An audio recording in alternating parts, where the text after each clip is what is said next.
tripod. And then we'll have the MacBook that'll just be doing it. And I might bring my tablet just so I don't have to look down at the computer for chat. I can just be sitting in chat and responding to people as they like. I like it. That's good. That's good. And running it on a laptop is really smart too. Yeah. So we'll I just don't know how the delay between the laptop stream and your NVIDIA Shield, I think is what you stream on, right? Mm-hmm. If we're streaming it straight off of Twitch, it should be 1-to-1. Yeah, it should be exactly what Twitch latency normally is. I've seen this. Twitch latency depends on your PC. I've tested it quite a bit. And this is because of Owl. I'll be watching it in my bedroom, like just have it streaming from my Twitch account. Mm-hmm. For the points and shit, but I'll also be running, like, just go to that same thing on Twitch without signing in on my Shield, and it's never more than like 4 or 5 seconds apart, so it should be all right. I think I think that should be fine. I mean, that kind of delay doesn't really affect anything much, so as long as we're running with that short of a delay, we should be just fine. Yeah, as long as our delay on the stream matches the delay that they're getting from the show. Yeah, I mean, what they're watching for is our reaction, right? And if we're showing what we're watching at the same time as us reacting to it, as long as you watch it back, it's fine. As long as you're watching it with us, it's fine. Right. If you're watching the stream and watching us separately, that would be chaos. Yeah, but that would be absolute chaos. Because this way I'll have to do the stream setup is basically we'll be in our little window over here to the side. Mm-hmm. Yeah. But I'll be streaming basically Twitch inside of another stream. So it's a stream within a stream because that's the only fucking way to do it. Yeah, and I mean... And I need to look and see if there's a better way to do it. That's the only way I know how to do it right now. Yeah, I would just... Yeah, I know there's got to be tutorials on this stuff. More delay than the other one. Mm-hmm. And also for audio, because the microphone's going to be picking up that. And do I just kill the audio for the Twitch stream and just have it go through whatever the fuck our microphones are picking up? Yeah. I don't know. I mean, you guys can show up at my house before I get there and start setting up for as far as I'm concerned. Yeah. He'll be off work by here by like 4:30. Yeah. Oh, okay. Yo, Brooklyn, sorry about that. We're trying to figure out how we're going to do the streaming for the Game Awards. It's gonna be, the Kojima Awards. Yeah, the Kojima Awards. Oh, look, my best friend made a video game finally. I'm going to put him in charge of, or put him as the top for every video game thing. That was my favorite, like, Jeff Keighley meme. It was like, best game design, Hideo Kojima. Game of the year, Hideo Kojima. Best audio, Hideo Kojima. Best friend, Hideo Kojima.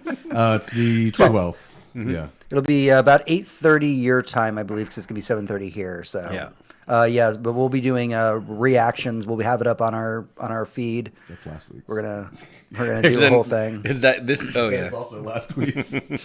That might be why I got this, because I saw it here last week and I was jelly because I was drinking my White Claws. It's good beer. Which, it is. As I confirmed when we went to the gas station a bit ago, since Natty Light makes hard seltzers, that shit's done. It's like super done. Seltzer is over. Nobody gets to drink that anymore. Hey, dude. St. Elmo Brewery has a seltzer and a malt liquor on tap now. Wow.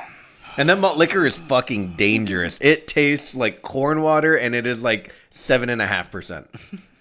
Yeah, they had some weird 24-ounce bottles that are 15% that I was thinking about getting one of the Pink Power or whatever, the Pink Bomb or whatever it was called. Yeah. That sounds like a bad idea. I was like, I don't know what this is with 50% alcohol for like $3. Right. This is a poor life choice. All right, we good to go? I'm good. All right. I'm gonna wait for the helicopter to pass. Probably a good idea. Yeah. Helicopter delay. Right there. Helicopter delay. Oh, we need light bulbs. Yeah. Oh yeah. I mean, we get the LEDs. We need lights for going this way though. Yeah. Not on top. Like that's fine. We need them coming from here. Yeah. Basically, right here needs a light. Right there needs a light, and then it's like some cool LEDs to shine. I was gonna say like some blue LEDs that come up through the glass or something. Color changing, whatever. Yeah, there you go. It should be slow. Okay, though. think the helicopter's gone. Yeah, it should be gone. Okay. All right. Yeah. Let's get this audio test going. I already did the audio test. Yep. Oh, I missed it. We're good to go. Y'all were Sweet. talking, and I was like, okay, I'm waiting for James to talk now. Oh, I got you. That's what that was. All right. Yep. Throw it on. Are VR and the Stadia doomed to fail? Adventurers, gear up for an all-new episode. I almost want to be like, the spoiler is yes.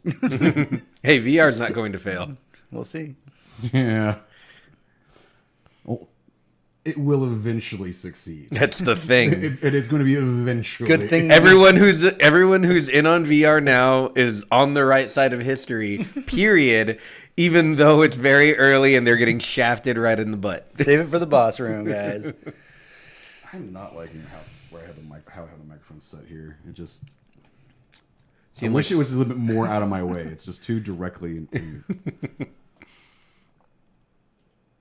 Greetings, adventurers, and welcome to the show. We are the Surly Nerd, your one-stop shop for geek news that might have flown under your radar over the last week. I'm your host, James, and with me is the producer of this fine show, Tony. Hey. And our co-host, Hector. Howdy. And if you're new to our show, hey, welcome. This week we'll be talking about gaming technology failures and what that means for the future of gaming. But before that, we have all the news that's fit to rant about for your ears.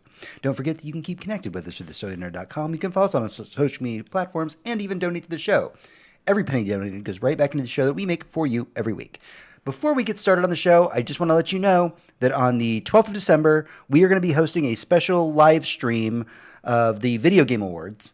We are going to be watching it with y'all, reacting to it. It's going to be absolutely insane. We're probably going to be really drunk, and I'd like to just invite all of our adventurers to join us on Twitch chat or Mixer or wherever you find us, because it's going to be... I would say it's a Death Strandingly good time. Oh, yeah. And I mean, drunk at least.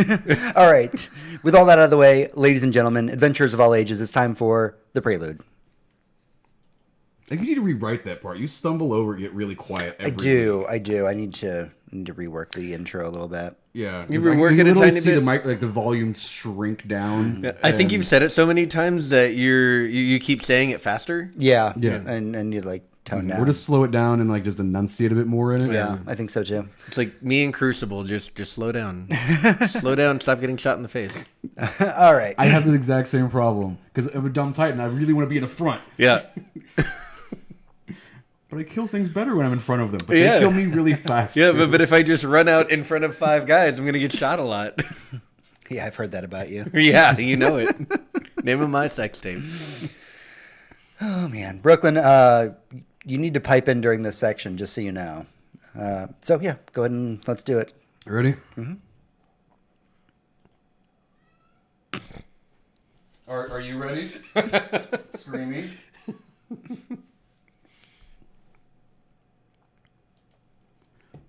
Prelude. Hey adventurers, welcome back to the show. This is the Prelude. Usually, this is what we talk about, what we've been doing this week, but we're going to do something a little bit different. So instead of us sitting here ranting about all the great things that we've been doing this week, I reached out to everybody on the internets who has gotten a hold of a Google Stadia and been like, hey, if you've played it, if you've used it, what is your opinion of this device? And we did have a few adventurers chime in, and I kind of wanted to read their statements on air because given what we're going to be talking about in the boss room, this is going to be so absolutely relevant, and I hope that it'll help some of you out there in internet land decide whether or not you want to purchase this product. So obviously Google Stadia is the new cloud-based streaming console that has come out, console being a very loose term. It's a controller and a functioning platform. Mm-hmm. And you buy games like you would any normal console. You go online, you look at here's Destiny, pay $40 for it, boom, you can just stream Destiny right away. No install, no mess, no fuss, all that good stuff. You're wrong about that one game though. Just to be a fact checker here, you're wrong about Destiny. Destiny comes with Stadia. Oh, it does? You actually get all of it. Yeah, you don't pay for Stadia. You don't pay for Destiny within Stadia at all. You get all of the current seasons and everything. So it's not just the new light version. You actually get. You get all of the. Do you get the season pass? Yeah, you get everything in Google. Are you sure that's Destiny. not just in the test environment, but like once it went live? Yeah, no, it's everybody. If you have Destiny and a Stadia, you have all of Destiny. They actually have a specific name that I can't remember the name of. Okay.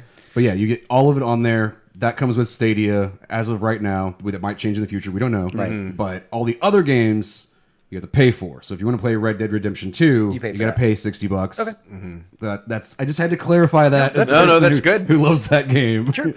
So William on Facebook wrote to us and said that, I picked up a Stadia. It worked solidly for the brief time that I've played it. I had no issues setting it up. He said that it's kind of nice to not have to wait for downloads. He apparently hit 2K resolution on his PC monitor, which is a 2K 144 hertz, and 4K on his TV. He did notice some artifacting during gameplay, but it was for like a split second, about like 3 times in 30 minutes. So that's where he saw the artifacting. I mean, shit, fucking. NVIDIA's RTX 2080 Ti's still have artifacting randomly. Yeah. That's entirely the game if it functions or not. He went on to say that for him to use at home, he doesn't see it becoming his main device to play on. But he was impressed how well it worked on his home PC and his work PC, which isn't anywhere near a gaming PC. He just opened up Stadia.com and boom, he was playing. Said that he can see this being good for on-the-go gaming, but only if you have a stable enough internet connection. And also it might be good for people who don't want to shell out thousands of dollars for a high-end gaming rig or hundreds on a console just to play games. That being said, he is out of Houston, Texas, and does have a fairly strong internet connection where he is. Yeah. That's something I tried to kind of inquire about to everybody that talked to us. Well, did you ask him if he got the big edition? The or Founders? Just the Founders I did edition? not. Actually, that's the only thing you can get right now. Right now, this is even today. You can't. The only way to access Google Stadia is to get the Founders Pack one. Okay. Because regular Google Stadia is not going to be available to sometime next year. Gotcha. So for us plebs that are like, I don't really feel like spending $150 on something that's probably not going to exist by the time it goes to like the $10 range. Yeah, and so Brooklyn obviously reached out after he got his hands on the Stadia, and his statement was pretty simple. He felt like it was stillborn on arrival. He played it over the weekend, didn't really like it. There was a lot of problems. He followed up in chat just now saying that he played Mortal Kombat 11 on the Stadia at an esports show studio in New York. They had immaculate internet. And he knows the frame data for most of the normals in Mortal Kombat, and there was a huge lag spike in the number of frames when just throwing a jab essentially. Ooh, yikes! So that's and we're talking about a practically professional fighting game player. And when he says the difference between what he said specifically was the fastest jab in the game is about 6 frames, and Stadia added 15 to 25 frames of latency. Basically, I mean, very simple math: tripling or quadrupling the time it takes to throw a jab. Which, for anyone who's serious about their fighting games, that's unacceptable. Yeah, you pretty much get wrecked at that point. Yeah. So I mean, that's a very, very brutal review, and we will come back to that here in a second when we talk about Project X Cloud. The last person who did a very thorough write-up for us was a listener of our show named Almost. He reached out to me on Discord, and he basically kept me appraised of his status throughout the weekend, like from picking it up to like his final hours playing it a couple of days ago. Said that he was able to set it up and start playing Destiny 2 within a few minutes. He never played Destiny, so he doesn't really know what to expect in terms of graphics, but thinks it looks really good. All right, yeah. Good looking game. Said that he was fascinated by Metro Exodus, but the game description within the marketplace at Google Stadia describes the controllers as needing a keyboard and mouse. So he finds that a bit jarring, considering Google didn't send him a keyboard and mouse, so how would that... So that's the thing we were talking about in the car just a few minutes ago. Yeah. That Destiny 2 is it's a first-person shooter, and it is the PC version that they're playing. Mm-hmm. You can play with a keyboard and mouse or a controller, right? And also, you're only playing with people who are playing with a Stadia, right? You're not, because even though you're playing the PC version, you're not connecting to Steam. Connecting to Steam to play the PC version, right? So it's a walled off. Separate player base. So if you like Destiny 2, you're probably going to enjoy it more if you just pick up the PC version. If he likes it, that's my suggestion. Is like, okay, but now actually go get it on Steam and actually play it with actual people. Yeah, that's the thing. Like, as much as I love Destiny, there is zero crossplay, and I feel like the game is hurt because of it basically every day. The cross save is great. It allows me to play. Cross save is nice. Yeah, I can play with. I played with you the other day. Yeah, but it is cross save is a cute feature though. It's not cross play is what we want. And we're getting there. But this is they bought themselves out of a giant contract with Activision. But in the case for something like Destiny, whenever you are playing it on a Stadia and you are playing on a small sectioned off player base, if he does get people, let's just say for all our listeners, if you like the game, try picking it up someplace else. Take your characters with you and play someplace where you actually can play with other people. So, and this isn't just the first instance of inaccurate descriptions in the Google Stadia store. It almost seems like they copy pasted their descriptions from like the Steam descriptions. Yeah, they for sure did. Right? Yeah, no, they were like, "Hey, Bungie, give us the write up that we're supposed to put up on a thing," and they're like, "Okay, here you go." So, because nobody edited it, nobody has any idea that you can play Metro with a controller. Yeah. Right. So and this is somebody who's not aware of these games or intimately aware of them. So he's trying to read these descriptions and understand how they work. Like he went in to look at Metro Exodus and said, yeah, all the descriptions just seem inaccurate. The pricing for Metro is $20, but for Metro Gold it's $30.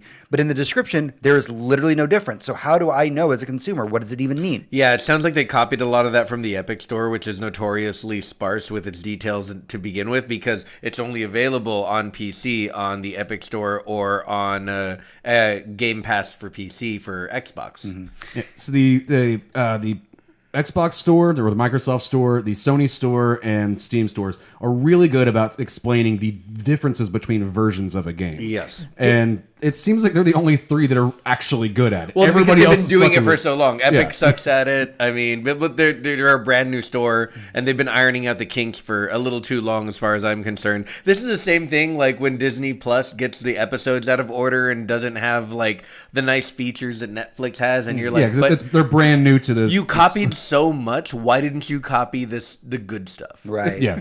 Now this is even crazier because he did a little bit more research. He's got kids, so he looked into Just Dance, and he was like, "How does Just Dance even work?" Yeah, I don't know. How does that work? So apparently, you have to use your phone as the accelerometer, and then another device to actually show to display the dancing. What? This is dumb. I don't It like sounds it. really convoluted. It's just so weird. It sounds like I need more gear to play Just Dance on Stadia than I would with a console. Yeah. That's why it sells so well in the Wii. Yeah.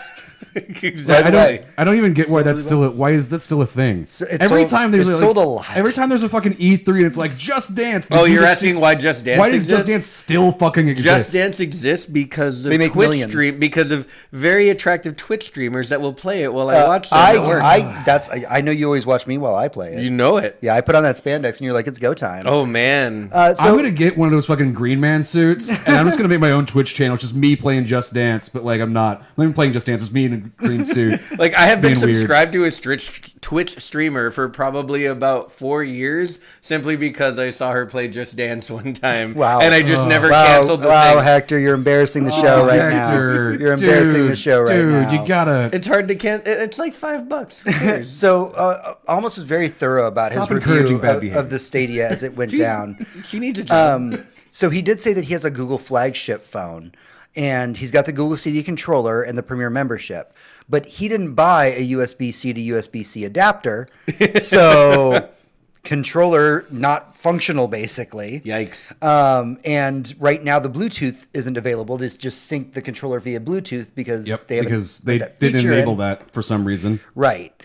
And on top of this, towards the end of the weekend, as he's talking to me about all this, he said that he actually experienced the problem with the Chromecast Ultra overheating and shutting down. I heard about that. So That not only is there problems with the newest and greatest Chromecast, but if you have an older Chromecast, and I mean like months older, it needs a firmware update before it can do any Stadia thing, so it is basically non-functional. And they're not as a going Stadia to device. send out that firmware update for like another month or so. Correct. right. This And is the stupidest fucking thing. For a tech company, to this give is you- remarkable. And I followed up with him, and I said, if it's not too much trouble, can I ask you kind of the region you're in and kind of what your internet speed looks like?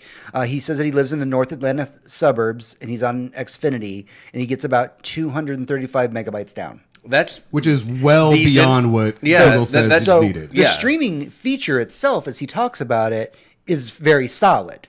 But the additional stuff around that, having the controller function like it needs to, understanding how the store works, there are lots of nuances that apparently need to be fixed for somebody that may be buying into this first time because maybe they're a brand loyalist and said, okay, I'm going to try out a Google console because I've got the newest Google phone, all this stuff. And then for all these things to be so, no console launch is smooth.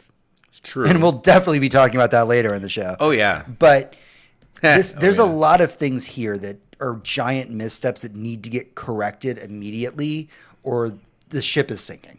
And you know what this feels like to me? This feels like why games, when they're being produced, don't announce release dates when they're in alpha. Right. This feels like if every game company said, hey, we're coming out in January when they're like in their early alpha stage and they just did all their planning.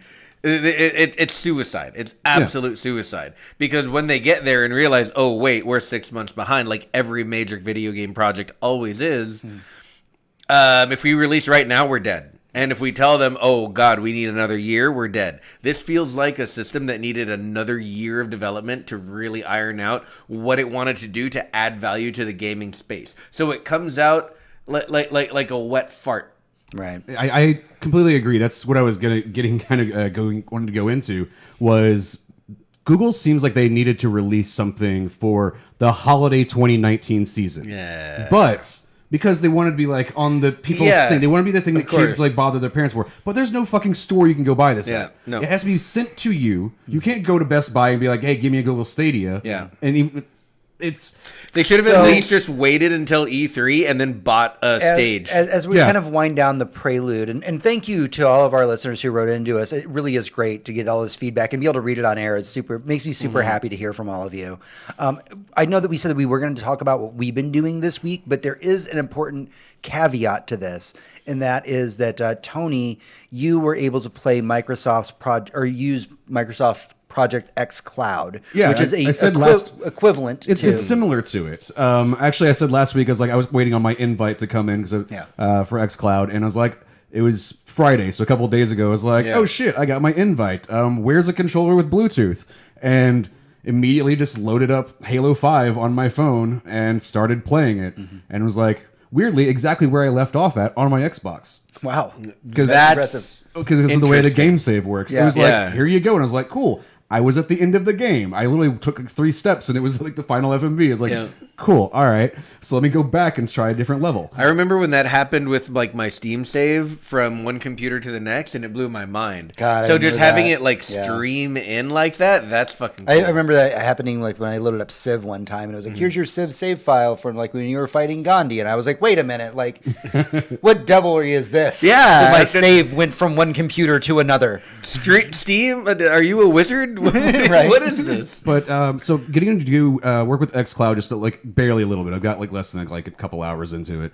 I've tested it out a couple of times on a couple different games. So to kind of put context on this, the 2 places that we've definitely tried it out is here at our house, where we have Google Fiber. Yeah, so and I'm using my phone off of Wi-Fi with Google Fiber, not on the 5 gigahertz channel that they suggest, but just on the regular 2.5. So actually, that is slower technically. But I'm not streaming from my Xbox. I'm using Microsoft's servers system to bring that game to me. Gotcha. It's playing it somewhere else, and it's being sent to me. My next thing I'm going to try over this week is getting my Xbox up to be part of xCloud, and I'll be streaming games from my Xbox to my phone, and then I'll do what we did the other one, which was the go to a brewery and see what the phones, well, just the 4G LTE signal. We straight up showed up to a brewery here in Austin with like his phone and like a hot pink Bluetooth Xbox controller, and we're like, give us 2 beers, we're gonna try this thing out. Nice. We're gonna go play some video games real quick.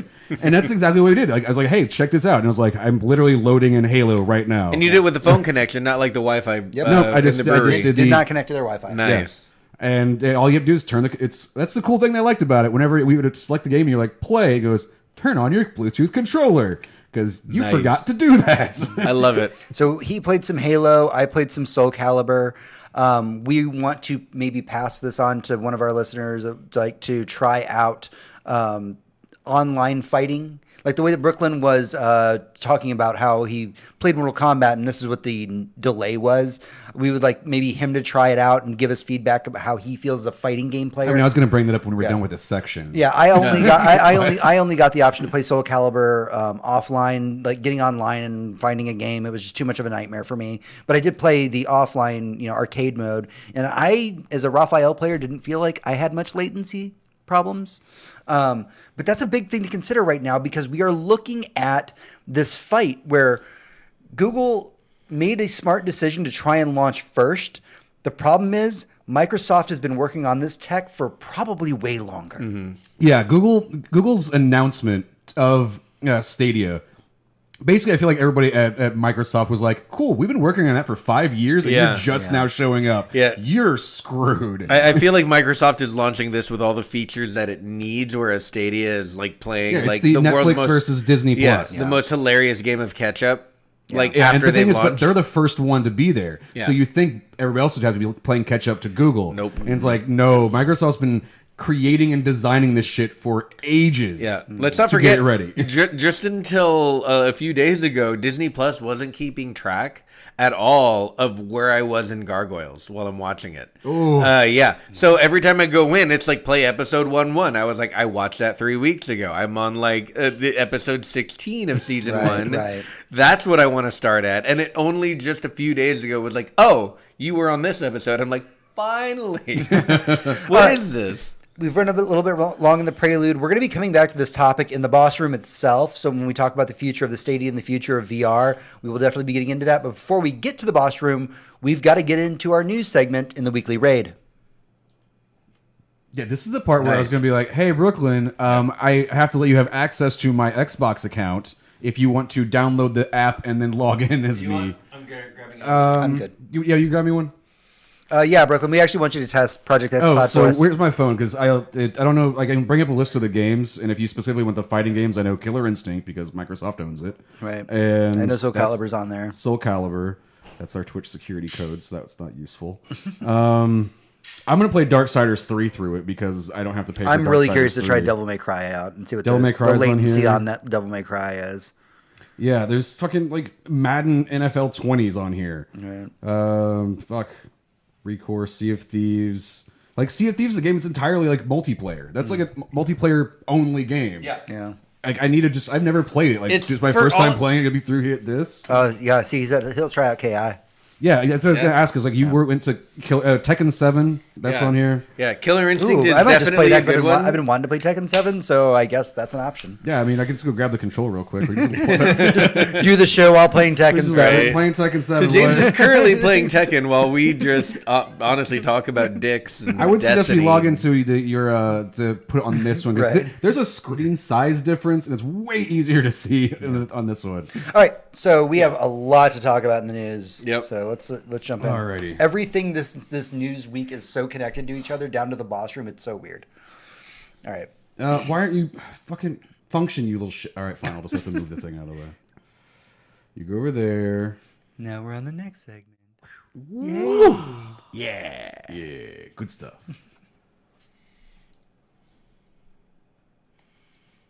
Gotta get all quiet. Weekly raid. Hey, adventurers, welcome back to the show. This is the Weekly Raid. It is our news roundup for the week. Man, I like to start us out on a high note. I do every week, and I have to this week. I have to, even though this is not a game franchise that I particularly love. The internet did kind of lose its collective shit today. Hector, what happened? Okay, so we found out that we're finally going to see the end of the story from the last Half-Life 2 DLC that came out 9 years ago? Yeah, I was saying 9 or 10 years ago. 9 or 10 years ago. It's coming out. By the time it comes out, it's And the definitely thing gonna be 10 is, years. and the thing is, I literally laughed out loud, and I mean literally. I leaned back and gave a hearty belly chuckle when I heard that this game, and this is before I saw it, anything about it, was a VR game, simply titled Alex, and everyone who knows Half-Life 2 knows who that is. And then I watched the trailer. Because I've seen a lot of VR games, and I've seen what they look like. I've seen the limitations of their graphical capability and their interactive ability and their ability to present themselves at all like modern video games. They all seem just weird and gimmicky. And kind of jank. It's And a little bit super of jank. Yeah.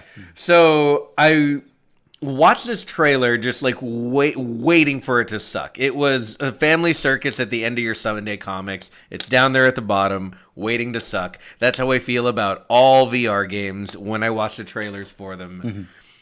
And I watched this trailer and I instantly started doing the math of how I'm going to afford $1,000 VR rig to play this $60 game. Oh, man. They got you. And at the end of the trailer, I was surprised. I was like, fuck, I think I just got sold some VR. And I know it's not ready. And I know it's the only game I'll be able to play in it. But I've been saying this for a few years now. And you can roll back and go to any other episode. What VR has needed is a killer app. Right. Yep. And I think we might have found it. And if it was going to be anything... To be fair, that Resident Evil did come out for VR. Yes, it did. But it was a... Biohazard 7, yes. Right. Yeah. But it wasn't a VR game. Right. The thing is, you could get it in VR, but that seemed like a nice bonus versus the fact that it was just a game you could get on every console and on PC. This is a VR experience, and it was designed for VR. App.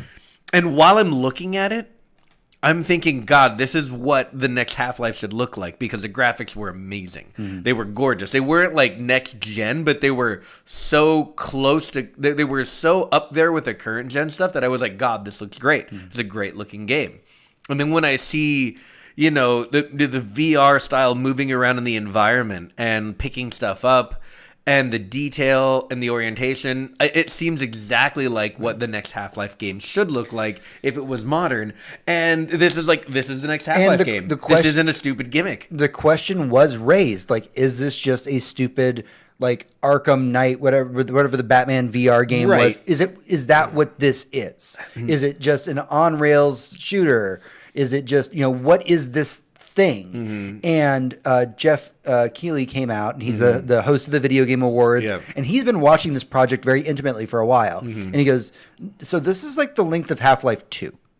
Whoa. They were like, it's a 15-ish hours experience if you're being thorough in VR.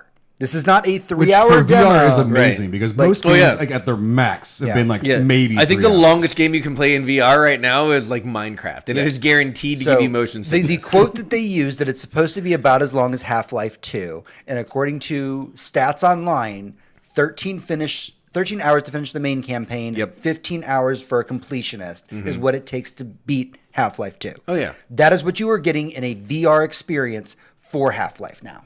The game that has been the sleeping dragon. It's been the sleeping dragon since like the day that the episode 2 of Half-Life 2 came out. And this is, for all intents and purposes, what they promised us about 10 years ago, I think. Was that there would be 3 episodes and then you'd get Half-Life 3. And episode 2 ended on a cliffhanger for everyone who doesn't remember. I know everyone remembers. It's been quite a while. Still, it has been a long Obviously, time. everybody just played Half-Life 2 yesterday, so. It has been a very long time of waiting for that cliffhanger. And the thing is, the trailer showed up, and it was definitely that. All the dialogue you hear, all the experience you're having, you're like, oh, this is episode 3. That is something that I said a long time ago whenever Valve first announced that they're getting into the VR game. And I was like, here's how you sell it. Half-Life 3. Yeah. And you go, only available on fucking our stupid VR thing. That's how you fucking sell it. But it's so much better than that. Of them. And the reason it's so much better than that, because when it took, because episode 1 and episode 2 came out within like a year of each other, and they both came out within like a year of Half-Life 2 coming out. They were really on board with this. It was like Orange Box 2 by the time Half-Life 2 episode 2 came out. And we were all waiting. We were like, maybe if they really take their time with it, we got another year for another episode of Half-Life 2, and then probably another 5 years for them to develop 3. Obviously, none of that happened, and it's been probably over a decade, the more I'm thinking about it, since we had Half-Life 2 episode 2 end on a cliffhanger. So I 100% expected one day when the seas parted and Moses walked through to be Half-Life 3, not Half-Life 2 Episode 3. I figured that was dead. Why would they bother? Yeah, it's been so long. I mean, shit, honestly, I feel that way about Half-Life 3. It's been so long, I don't care anymore. Yeah. Like, I have also yet to watch this trailer, so it's going to take some convincing me to come back to Half-Life. You really should watch that trailer. So I'll give my perspective, which is a bit kind of almost in between-ish in a way. And that is that I feel about Half-Life like I do the Beatles. I respect the contributions they've made to their respective genres. I've just never really enjoyed going out of my way to play or listen to those things. I respect Half-Life did a lot of really great things, and I respect the Beatles made a lot of great music. I don't really like playing Half-Life, and I don't really love listening to the Beatles. That's fair. But I respect it. And so I was excited for my friends who were excited because I got to watch that announcement trailer. And in my head, I was like, man, so many of my friends are so happy right now. And that made me happy. I was like, fuck yes, they're finally getting something. And it looks good. It doesn't look like a cash grab. It looks like they cared about it. I was like, I'm so happy for everybody online right now that's like so hyped for this. You felt for us the same way I felt for you when that Phantasy Star trailer came on. Right. Like and I was like, like, oh man, James is gonna love this. Yeah, like I just lost my shit. I was like, I realized nobody else cares, but like I was so happy. Like I was moved to tears for like all my friends that love Half-Life. But this is a big deal. This is a big deal for VR, and especially as you listen to this episode, we're going to be talking about more about VR and the Stadia. All of these things tie together, so just keep hanging with us. We're going to be talking about this more and more. But we do need to get off of Half-Life for a second and do talk about Cyberpunk 2077. Yeah, let's do that. Because weird news in the world of Cyberpunk this week. Is it only ever weird? It's weird news for Cyberpunk. There's never been normal Cyberpunk news. Well, there is rumors, and these are rumors, that the new Tesla Cybertruck will show up in Cyberpunk 2077. I mean, if it doesn't, someone will mod it in. Dude, yeah, it's gonna be modded instantly there. Like, Yeah. I'm expecting, like, I load the game up, fucking Keanu Reeves rolls up in one and be like, welcome to Cyberpunk, bitch, get in. It's just Keanu Reeves, but it's Elon Musk now. But there's questionable decisions being made across the board here, because we know that Cyberpunk 2077 is going to be coming out. It's going to be a thorough, start-to-finish single-player experience. Mm-hmm. We know that it will get DLC episodes at some point, but they're not going to be mini DLC. They're going to be very robust, like The Witcher. Mm-hmm. But we don't know a whole lot about Cyberpunk 2077's multiplayer. And that's because they've just started working on it. Right. So, surprise. But there was an interview, there was a podcast that some of the people from CD Projekt Red were on this last week. And they were talking about the multiplayer component of the game. And they had mentioned that there might be in the multiplayer component some form of microtransactions. So here's the thing, and this is actually from today on a message board because I've been following this. Think it out, my friend. The thing about this is, and this is me just trolling message boards for Cyberpunk because I'm Hector. Nobody at Cyberpunk ever said, nobody at CD Projekt Red, never ever said microtransactions. Okay. They said the multiplayer may be monetized in some way. We are still looking into it. Right. And so everyone immediately thought, oh my God, microtransactions, because it's in my brain, it's the worst case scenario. Right. And honestly, no one expected them to have multiplayer at all, much less have multiplayer that you may need to pay for. Right. And mind you that the multiplayer aspect of Cyberpunk was never advertised as a feature that would be coming with the primary game that you paid $60 for. They legitimately said there would not be multiplayer when they started. They're like, nope, single player game, that's what we're focused on. And so what I got to thinking about, and I know this is all hypothetical and I don't want to get into theory crafting with Cyberpunk, but I'm like, you know what? If I pay $60, get the full game, and then the multiplayer component comes free down the road, and they're like, hey, if you want to, you can pay for let's pretend there's gangs in it or something. You get to customize for like skins for your gang. Yeah. Or like, get little like ways they look. It would never be a power thing. Just like, oh, if you want this cool jacket, you get to buy it and it doesn't do anything. You can just put skins on your Elon Musk Cybertruck. Yeah. Right. Which I've also decided so Keanu's driving it. Yeah. Elon's in the back really high. And he's like, welcome to the future. But he has tusks and he's Elon Tusk. That's true. Okay, I did just watch that episode of Rick and Morty. I watched it before I came over. And then you watch the credits. That actually was Elon Musk. Yep. And it was fucking amazing. That was amazing. So it's very mild spoiler for Rick and Morty this week. But anyway, the thing about Cyberpunk that I could see them monetizing in a multiplayer situation is the multiplayer model of monetization that I'm really starting to get on board with lately, and that's the season pass. Right. The idea that you pay for a group of content that if you know you're going to play the game for the next 30 to 60 days anyway, you might as well like give these guys some money as they continue to improve the experience and make it better. I mean, it will cost money to pay people to make this content. But for that, you get in-game content that you like, that you have the ability to earn if you like that type of thing. You don't have to buy it. It's all cosmetic. But if you do, you get a little something. Yeah. Yeah, I'm on board with it. Like, honestly, I'm on board with that idea. Yeah. I'm not necessarily on board overall with multiplayer for Cyberpunk. Yeah. Unless they're giving us the option to kind of run, like, DM our own Cyberpunk games in that world. And that's kind of what I'm hoping they're leaning towards, because the a game, you and Aaron played it, RPG, very old school Divinity. So Divinity 2 has a Dungeon Master mode where you can literally craft entire quests for people to go on and be their DM playing as their DM as they play the game, and in like a 3 or 4 or 5 way like gameplay experience. I would love something like that. See, for me, when I thought about Cyberpunk multiplayer, and again, we're theory crafting here, there was originally back in the day supposed to be a World of Darkness MMO. And it was something that was being worked on. We knew people who worked on it. And that's Vampire the Masquerade, for anyone who doesn't. Well, that's one aspect. One aspect of Vampire the Masquerade, but that would be where you know that from. Universe. And their MMO was, it was an ongoing game that there was permadeath.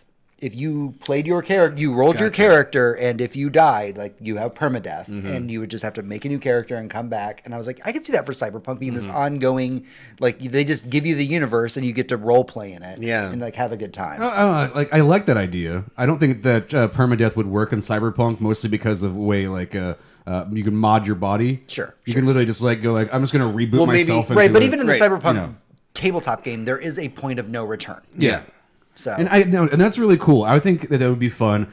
I'm hoping that they're going to look for something that isn't going to be expected for a multiplayer. That it's not going to be, well, you and your like 4 friends just go rob everything and shoot everything. Then it's just GTA Online. I really don't think it's GTA Online. I think it's going to be more interesting than that. At least and it's not even that I hope. I think my entire thought process around multiplayer for Cyberpunk right now is we have no idea what it's going to look like. Right. Because we've seen shooting, the GTA model of it seems like a cop-out. So right, it does. And so CD right Projekt now, Red doesn't really do cop-outs. Right. Exactly. So right now, knowing how they're going to monetize the multiplayer doesn't matter. Just know that they're trying to figure out a way to do it. And honestly, at this point, CD Projekt Red has a really good track record of not fucking over the people who love their games. Yes, they specifically don't be do not stressed do that. about it yet until they figure out what's going on. That's what I'm just going to leave it at. Shit, there's a good chance that they'll just be like, fuck it, we couldn't figure it out, we're scrapping multiplayer, deal with it. Yeah.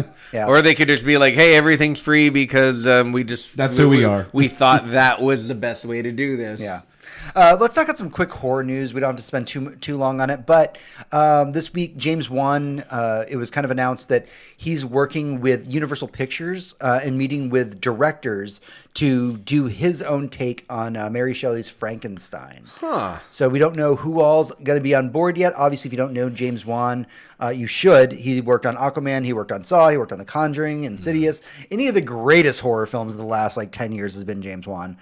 So him coming in and working on his own take of the Frankenstein mythos, I am standing at attention for this. I really hope he does something really interesting with it. Because the thing about Frankenstein is, at this point, it's such a cliche as to be boring. Right. So unless you have many people are doing Frankenstein. No, but see, I feel like Penny. But right then you now. watch Penny Dreadful to bring that show up, and you're like, that was good. Yeah, and Penny it was. Dreadful did it good. It did. It did a really great job. I hadn't seen Frankenstein's monster done that well since Mary Shelley's Frankenstein years and years before. I mean, it's really easy to do that badly, Van Helsing. By the way, I'm gonna die on the hill that the monster is actually called Frankenstein because he's the creator's son. I'm just gonna die on that hill, throwing that out there. For ease of communication, we'll call the monster Frankenstein. He's the monster. He's definitely not Frankenstein. He's Frankenstein's monster. I'm sorry, you're wrong. You're incredibly wrong. No, he's the son of the creator. The modern Prometheus. Never mind. I'm not gonna get into this argument right now.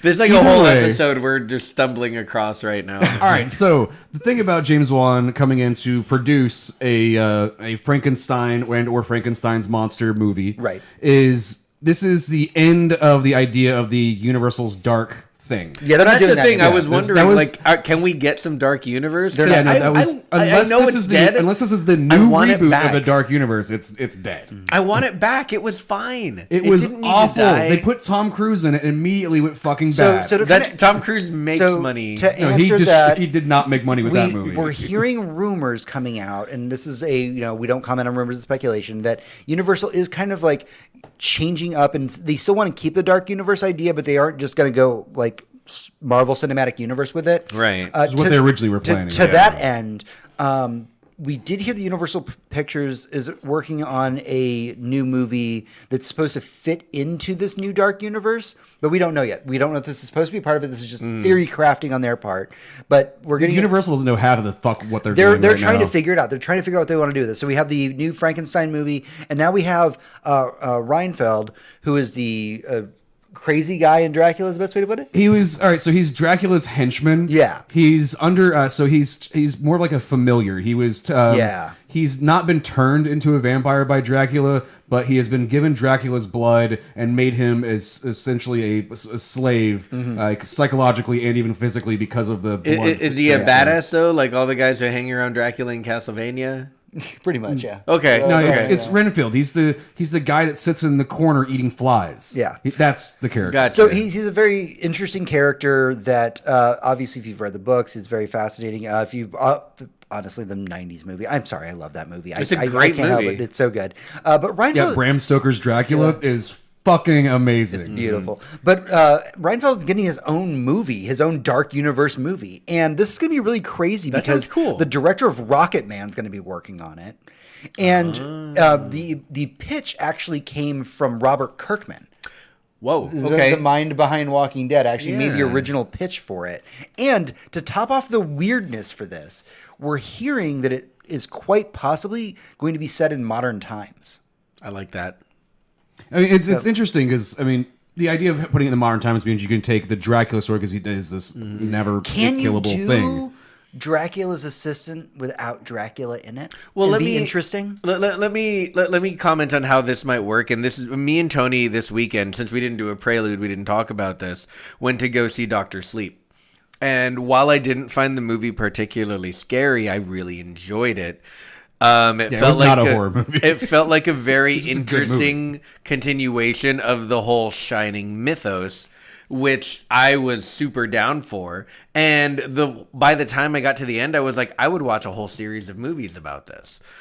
It's called Castle Rock. Yeah. So when I think about this, I'm thinking it really doesn't have to land super scary. If they create an interesting universe out of these characters, I'm here for it. Right.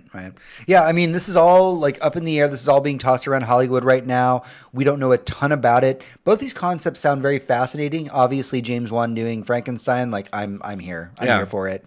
Bringing Bride of Frankenstein. Let's go old school. Let's like go full 9 yards. Completely excited about Honestly, that is something that I would much rather them do because it's kind of like it's the Waynes dying over and over again in the fucking every goddamn Batman movie. We've seen it. We know how fucking Uncle Ben dies in Spider-Man. It's fucking done. I don't need another fucking Frankenstein's monsters rebirth story. Well, I've seen so many very interesting takes on it that I'm fucking done. Well, that's I what's would so great much about- rather have something like Bride of Frankenstein. Yeah, which we well- can tell a much more interesting story because we don't get to have those. The thing that makes me very excited for a Renfield movie is exactly that point. Like we don't have to go through the Dracula. Yeah, no, the thing. Renfield's the same thing. We don't have the to. Dracula We don't have crap. to establish Dracula's powers and what he does over and over and over. We don't have to pretend no one knows who Dracula is. Right. We can go into Renfield, who's we can take the time to establish him or not, depending on what we're doing, and just get people the idea that this is a character worth looking at. Yeah. All right, so let's break out of horror. Let's go horror adjacent. This was a for me news item that I'm very, very excited about. Michael Moorcock's Elric saga. It was announced this week that it's going to be getting a television adaptation. Now, if you're unfamiliar with Michael Moorcock's Elric saga, I'm not surprised. It's it's an award-winning fantasy series, guys. Yeah, if I knew there was a dude named Moorcock out there writing things, I'd probably be reading it. I met him actually. Yeah. He was. I went to AggieCon years ago. Oh, nice. So I went to A&M University. They have actually the longest running convention in history. It's actually predates all the other sci-fi conventions and shit. Nice. And it was. I went there for one of those, and he was there. He was their headliner. He was a really nice guy. So New Republic Pictures is going to be picking this up, and they're going to be working on this saga. Why should you care about this saga? Yeah, why? I've never read it. I met him. I have no clue what the fuck his books are about. This is the books that literally defined my youth. Elevator pitch. This is okay. Elevator pitch for Yeah, the Elric saga is what are these about? It's a high fantasy setting. Okay. Magic, Tolkien, etc. Tolkien-esque. Yeah. I don't believe there's anything elf related. Everything's human. Right. But definitely kings and princes and dragons and shit. Lovecraftian gods. Cool. And your main character is an albino who basically is dying because he's an albino and he's very weak, and he uses sorcery to survive. He uses alchemy in such a way to boost his power, and so he is stronger. So the only thing that I can think to fucking compare this to is think of The Witcher. That is literally what it is. So whenever somebody told me what the pitch for The Witcher was, I was like, but that story came out in 1961 and it's called Elric. Like there's people online who are like, these two stories are very, very close. They're just both albinos. The last thing Geralt is weak. Never was. He's not using the alchemy, and they're both called the White Wolf. Oh. And their swords very similar. Okay. There's a thing here where like people are going to watch this series and they're going to go, oh man, they totally ripped off The Witcher. And all of us who read these books went, no, that's not how this works at all. That backwards. Right. But it's a high fantasy series. It's a very dark series. It's also very, how do I put this? What would you call old school Doctor Strange? Like the old school, like 60s comics. What do you mean? What would you call it? You'd call psychedelic. That's the word I'm looking for. It's very psychedelic. There's a lot of Moorcock's writings in which Elric goes through time and finds other incarnations of himself, and then like actually meets the entity that is the nameless, faceless thing that is chaos. Interesting. And like it said, Lovecraftian. Oh yeah, it's in there. It's a dark, very dark series. And it is one of my favorite, if not my favorite fantasy series of all time. Have always been obsessed with it. And the fact that it's finally getting the adaptation that it deserves. Yeah, we had to wait for The Witcher to come out for this to happen, but holy fucking shit. No, we had to get through all of the Lord of the Rings movies. Right. And including the fucking Hobbitses. Yeah, all the Hobbitses. All of the fucking Game of Thrones. We got too many Hobbitses. We too many Game of Thrones for a lot of people's opinion as well. Yep. But we had to go through all of those things so we can have things like this now. We had to get through. It's true. That's true. Getting The Witcher at this point is still blowing my mind. Like this series for me this is my Witcher. You getting The Witcher, this is my Witcher. And I honestly, as a kid, reading these books obsessively, and these aren't just books that were just written by Moorcock, by the way. Moorcock wrote the initial books, and since then, like other writers have gone on to write short stories about this character that have been adapted and have become canon or a part of the actual universe of Elric. And kind of like a Star Wars thing. He's doing his expanded Moorcock universe. God damn it. But these are books that I remember reading, and if anybody had ever asked me, do you think these could be adapted to TV 10 years ago? I'd been like, fuck no. Yeah. There's no fucking way you can I have do a series this. exactly like that I still right now I'm like, no, you can't put this on TV. That. And, you can't. But now and I'm like, no, I think we could. But the caveat to this is that it has to have a huge budget. If somebody just bought the Elric license and like, oh, we're going to try to do a Game of Thrones, but do it for like Sci-Fi Channel like money. Yeah. I'd be like, no, don't fucking do it, because you cannot do it that way. You need that Netflix money. Yeah, or you need something. that fucking Netflix money or that Amazon money or something. Like, get in there and fucking do it and do it right. That being said, do look up the Elric saga. Do pick it up. It is one of my favorite books of all time. Please, please, please, before this series comes out. But something else that I really enjoyed as a kid, and something I know you did too, Tony, was the little MTV show and comic book series for the Max. Yes, the Max. So fucking weird. Speaking of psychedelic things, fucking weird. My only exposure to the Max was the MTV series, and God, I loved it. So the Max was a perfect age to find Sam that Keith interesting. comic book series that came out for Image Comics in the 90s and made its way into an MTV animated series. It was Image Comics, so this was the thing about this. Like, this is everybody left Marvel and DC and said, "Fuck you, we're making our own shit." And then, because the boom that was the comic book industry at that point in time, everybody was just like, "They're doing cool, crazy shit. How are we gonna latch on to this?" And MTV, and being MTV, and at the time was being a little bit experimental with what you like. How can we get kids to still like us? Comic books are a thing that kids like. We need a new generation of heavy metal, etc. Yeah, let's do that. And that's what they saw as the Max. And they did Aeon Flux and all the other weird shit. Yep. I was a definite hardcore Aeon Flux fan. Oh yeah. Go back and watch the Aeon Flux movie. It's not as bad as you remember. It's not bad. I don't think Charlize Theron I don't is think a I ever great watched actress. the live action. Watch the live action. It's not as bad as you think it is. It's actually pretty enjoyable. I used to watch the I like original Aeon shorts Flux. on Liquid Television and stuff, and those were fantastic. Yeah, no, so this was MTV coming out and be like, "Hey, we're gonna take this weird ass comic book made by a bunch of freaky young guys, Yeah. and we're gonna do that. And the basic story is ridiculous. The basic premise is that there's a superhero, in giant air quotes I'm using that exists between two worlds, the actual physical, gritty, real world, where there are no superheroes. He might just be a guy in a costume. And then the Outback, which is... literally the outback of Australia. It's what's designed after. It's designed after it, but there's a lot of weird alien shit in it. There's a lot of bizarre stuff that happens, and it's whether or not this person that's in the superhero suit is like having like a mental breakdown, or there's a lot of weird factors. It's hard to describe, but it's actually a really fun little trip. Yeah. With that in mind, it was announced that Channing Tatum, just take that in for a minute. That person. Like the hottest man to ever be alive. Magic Mike himself. And one of the producers from It is going to try and bring back the Max. And we don't know how they're doing it. We don't know if it's a movie or a television series. We know that they've got the rights and that they're doing something with this property. I'd like them to do the same like they did on MTV, just animate the motherfucker, because it's way easier to make sense out of it. It needs like that Into the Spider-Verse treatment. Yeah, it's so stylized. Sam Keith's art, if you've never seen it, is very exaggerated. Yeah. Like when he draws Wolverine, it isn't just like, oh, this is like a little short dude. Well, Wolverine has like 12-foot claws and like giant hair that goes to like Max's Africa. teeth alone are like 18 inches fucking long. Right. It's very over-exaggerated, and you have to respect that art style because that's what the Max was based around. Like Sam Keith didn't draw his heroines like super sexy. Like Julie, the main heroine of it, she's like they gave her a little bit of a belly, and he's like, that's what realistic women look like. She looks a little bit like Daria, like ate too many pizzas. Right. Yeah. Like, he was just like, that's just what. Stop describing my perfect girl. He's like, that's what people look like, and so they're flawed beings, and so I'm not going to just present all the characters in my stories as just perfect. Which means Channing Tatum probably can't play the Max because he's just perfect as a human being. Well, I mean, I trust him to put on the weight. If we're doing an animated version, I think that Channing Tatum doing the voice of the Max would be fine. It's not who I would choose though. No. But I'm on the side that like it actually is just a homeless dude who's batshit crazy.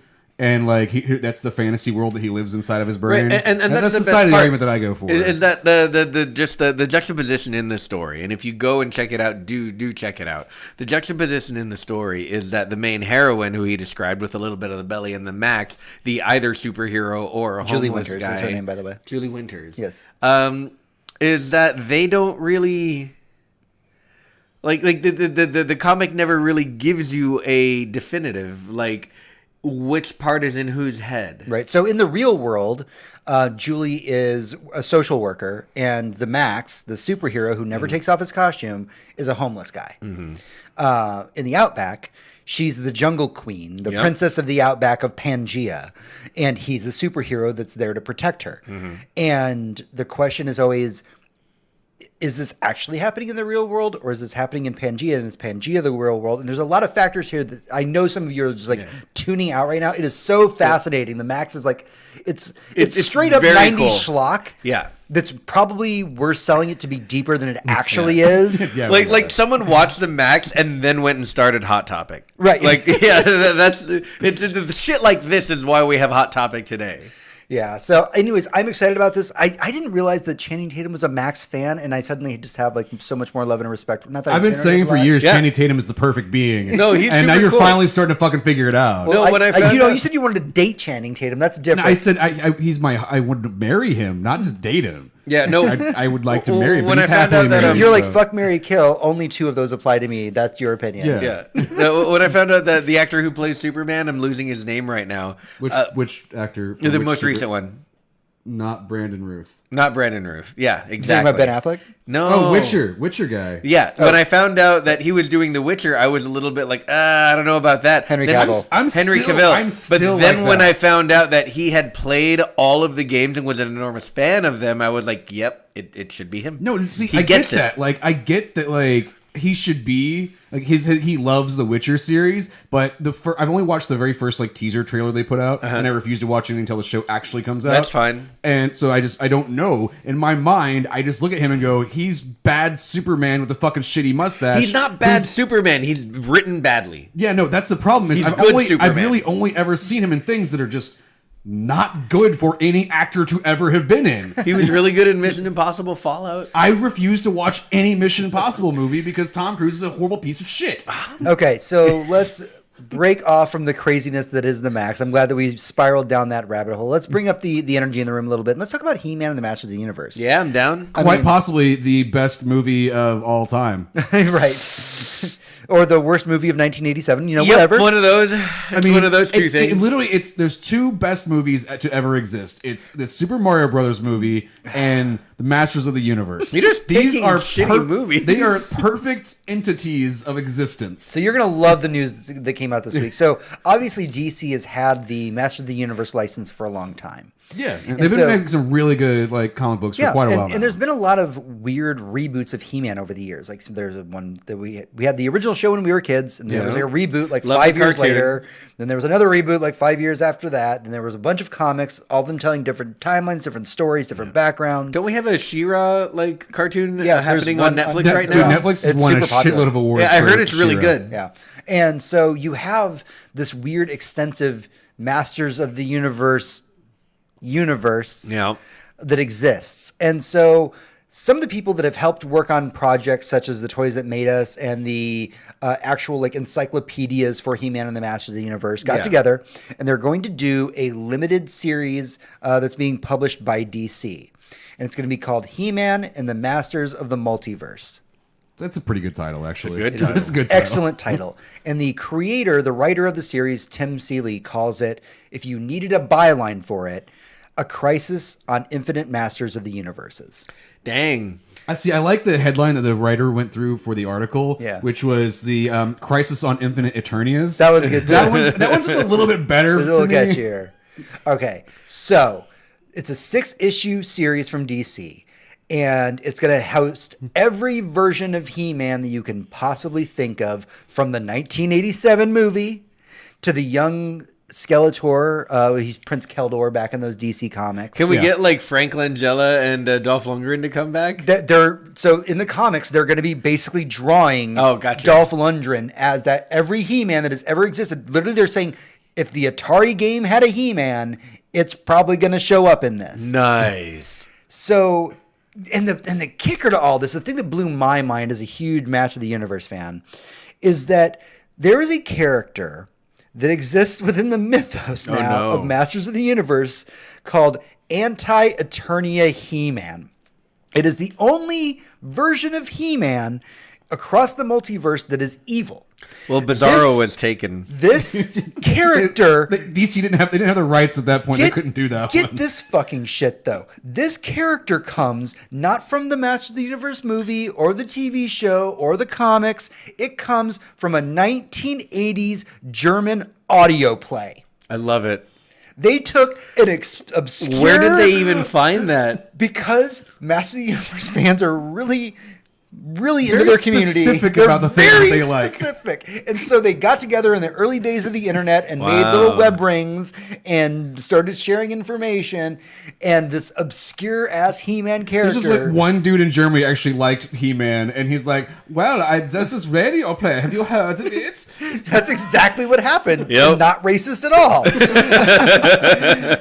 Apparently, there's an evil Grayskull called Hell Grayskull. Oh, wait, there's already an evil Grayskull. His name's Grayskull. What are we talking about? This is entirely, absolutely batshit insane, and I am so fucking here for this. No, I'm down. This sounds awesome. I'm not even an enormous He-Man fan. I enjoy it, but I mean, I would probably have given it a watch, but now that you're describing it to me, I'm like, I gotta see this. Apparently the character of Anti-Eternia He-Man is so popular, or was so popular by the fan community, that when they recently did a relaunch of the old toys, they just made one for him.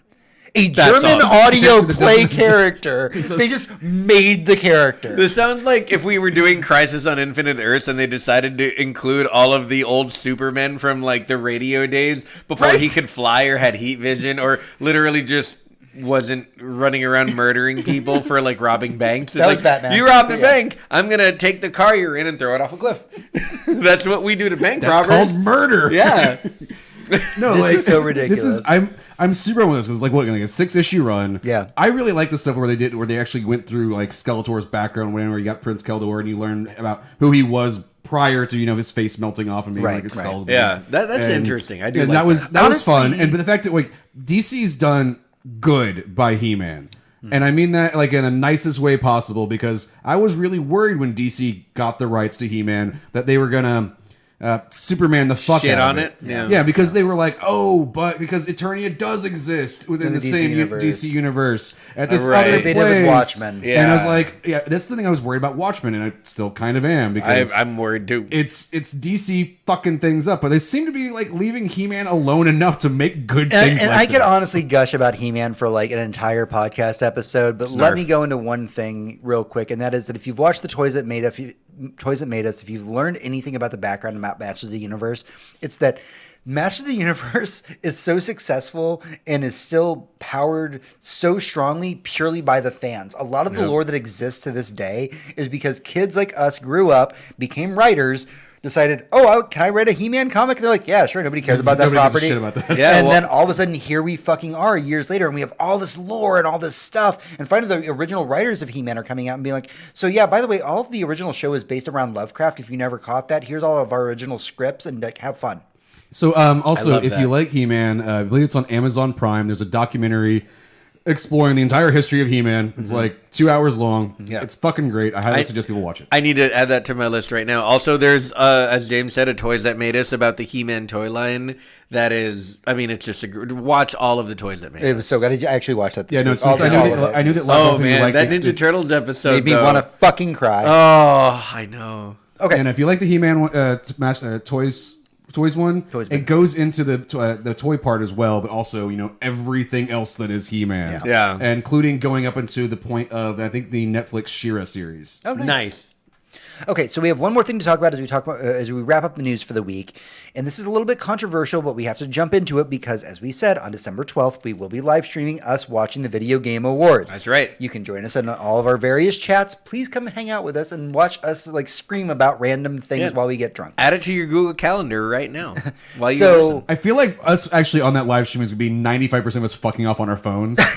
And then going, oh, cool, that happened. If you pull out your phone, I'm slapping it out of your hand and handing you a beer. I do want to shout this out to all of our listeners that do want to maybe join us in chat that day. Oh, yeah. The Game Awards starts at our time, 7:30 Central. We're in Texas. Central. We are going to try and get on the air about 30 minutes beforehand, and what I'm going to do is I'm going to list the categories. I'm going to list the games that are going to be possibly up for the awards. We'll do our predictions. And then everybody's going to do predictions, and then we're going to see how fucking wrong we are. Yeah, we'll write them all down. I got an idea. I was thinking about getting a little whiteboard. Yeah, we'll write down what we get, and if you win, if you guessed right, you can make the other people drink a shot if they were wrong. Oh God, that's going to be rough. Okay, but we have to specify a shot of what? I don't know. I'm not... We're still in the planning phases. There's still a bottle of Everclear at my house. I'm not drinking that. We're not doing that. I'm not drinking We that. do need to talk about the Game Awards before we actually get to the Game Awards. Yes. And that is that it was noted that Death Stranding, the Hideo Kojima game that just came out that I've been obsessed with and spending literally all my free time playing, it was up for like something like 9 awards for the Video Game Awards. And this is a bit controversial because obviously the Game Awards is hosted by Jeff Keighley. This is his baby. And he's in the fucking game. Right. Yep. Hideo Kojima is like his best friend. Jeff Keighley's in the game. Jeff Keighley has been basically BFFs with Kojima for years and years and years, and has been supporting him through the whole breakup between Kojima and Konami and all that stuff that happened. So, which is also years and years in the making. Years and years in the making. So the question has been asked if the Game Awards was biased towards Death Stranding, given the fact that it had such mixed reviews. Some places gave it a 9.5 or a 10. IGN America specifically gave it like a 6.8. Yep. Like, and then later said, hey, this game's better when you play it through a second time. Right. Assholes. So I want to address these issues before we get to the Game Awards, and that is that Jeff Keighley was very blunt about it. There was no delay in the question here. Yeah. Like he was asked, we need to know, is there a bias? Yeah, no, because it seems like if you're looking at this just at the surface, kind of the way I am, and I still, even after his response, still feel like there is a huge bias. Because as a person who's seen a lot of the gameplay and has read articles about it, that game is not worth Game of the Year or half of the awards that it's up for. Hard disagree. Hard disagree. It is a very good game, but I think that there are much better contenders, and I just don't feel like this year. I really do feel like it's favoritism towards this game because not only is Kojima on the fucking board for the Video Game Awards, along with Jeff. Jeff's in the fucking game, and they're saying like, oh, well, it's really, IGN's the one that gets to decide, and so does Game Informer and Eurogamer. They're the ones that get to decide what games are up for this. And you're looking and go like, well, half of those didn't even list it as like above like a 7. Right. So like maybe we shouldn't have this up for Game of the Year. So let's go what the facts are. Yeah. So the facts are that if you go to the Game Awards website, they keep an FAQ right at the top so that everybody knows the process of how people are picked. Jeff Keighley does not vote on nominees or winners. He is just a producer. He has no say whatsoever into what games go in. He hands out a sheet to basically various game reviewing websites like IGN, like Kotaku, like any of those things. Game Informer, Eurogamer, all of the online and physical physical the media outlets are the ones that provide the critical assessment for all of this. And I feel like I need to say something before you continue real quick, is that a functioning game review is not a review of how artistically worthy a video game is. It's a review of whether or not the game is accessible to players and it will give players a good time for their $60.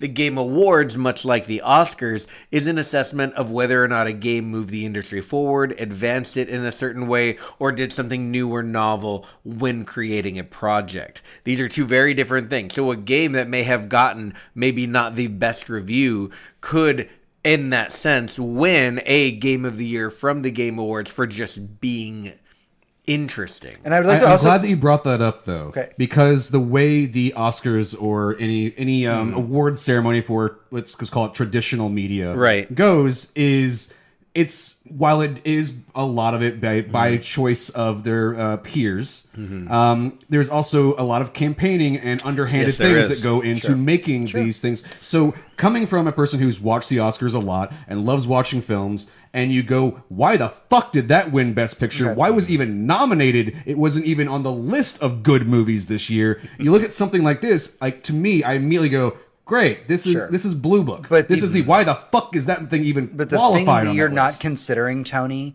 is that when you talk about how they structure the Game Awards, they're saying that, by the way, it's two different factors here. You have Critics' Choice and People's Choice. Right. And it's an 80-20, basically. They said it's a 90-10. So critics are 90% of the vote, fan 10% of the vote. And that there are 80 press outlets that have been given the sheets to fill out for this. And for those of you, like Tony, who may not be following all of the reviews globally, America's review board is only a fraction of this. Yeah. And if you look at the reviews, Death Stranding has scored better in other countries than it has in America. Okay.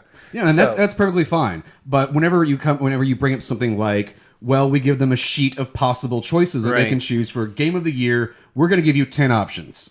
And if 6 of those are Death Stranding and 4 other games that nobody cares about, you're definitely putting the bias towards one thing. You can specifically design a page of choices and put a bias towards one game.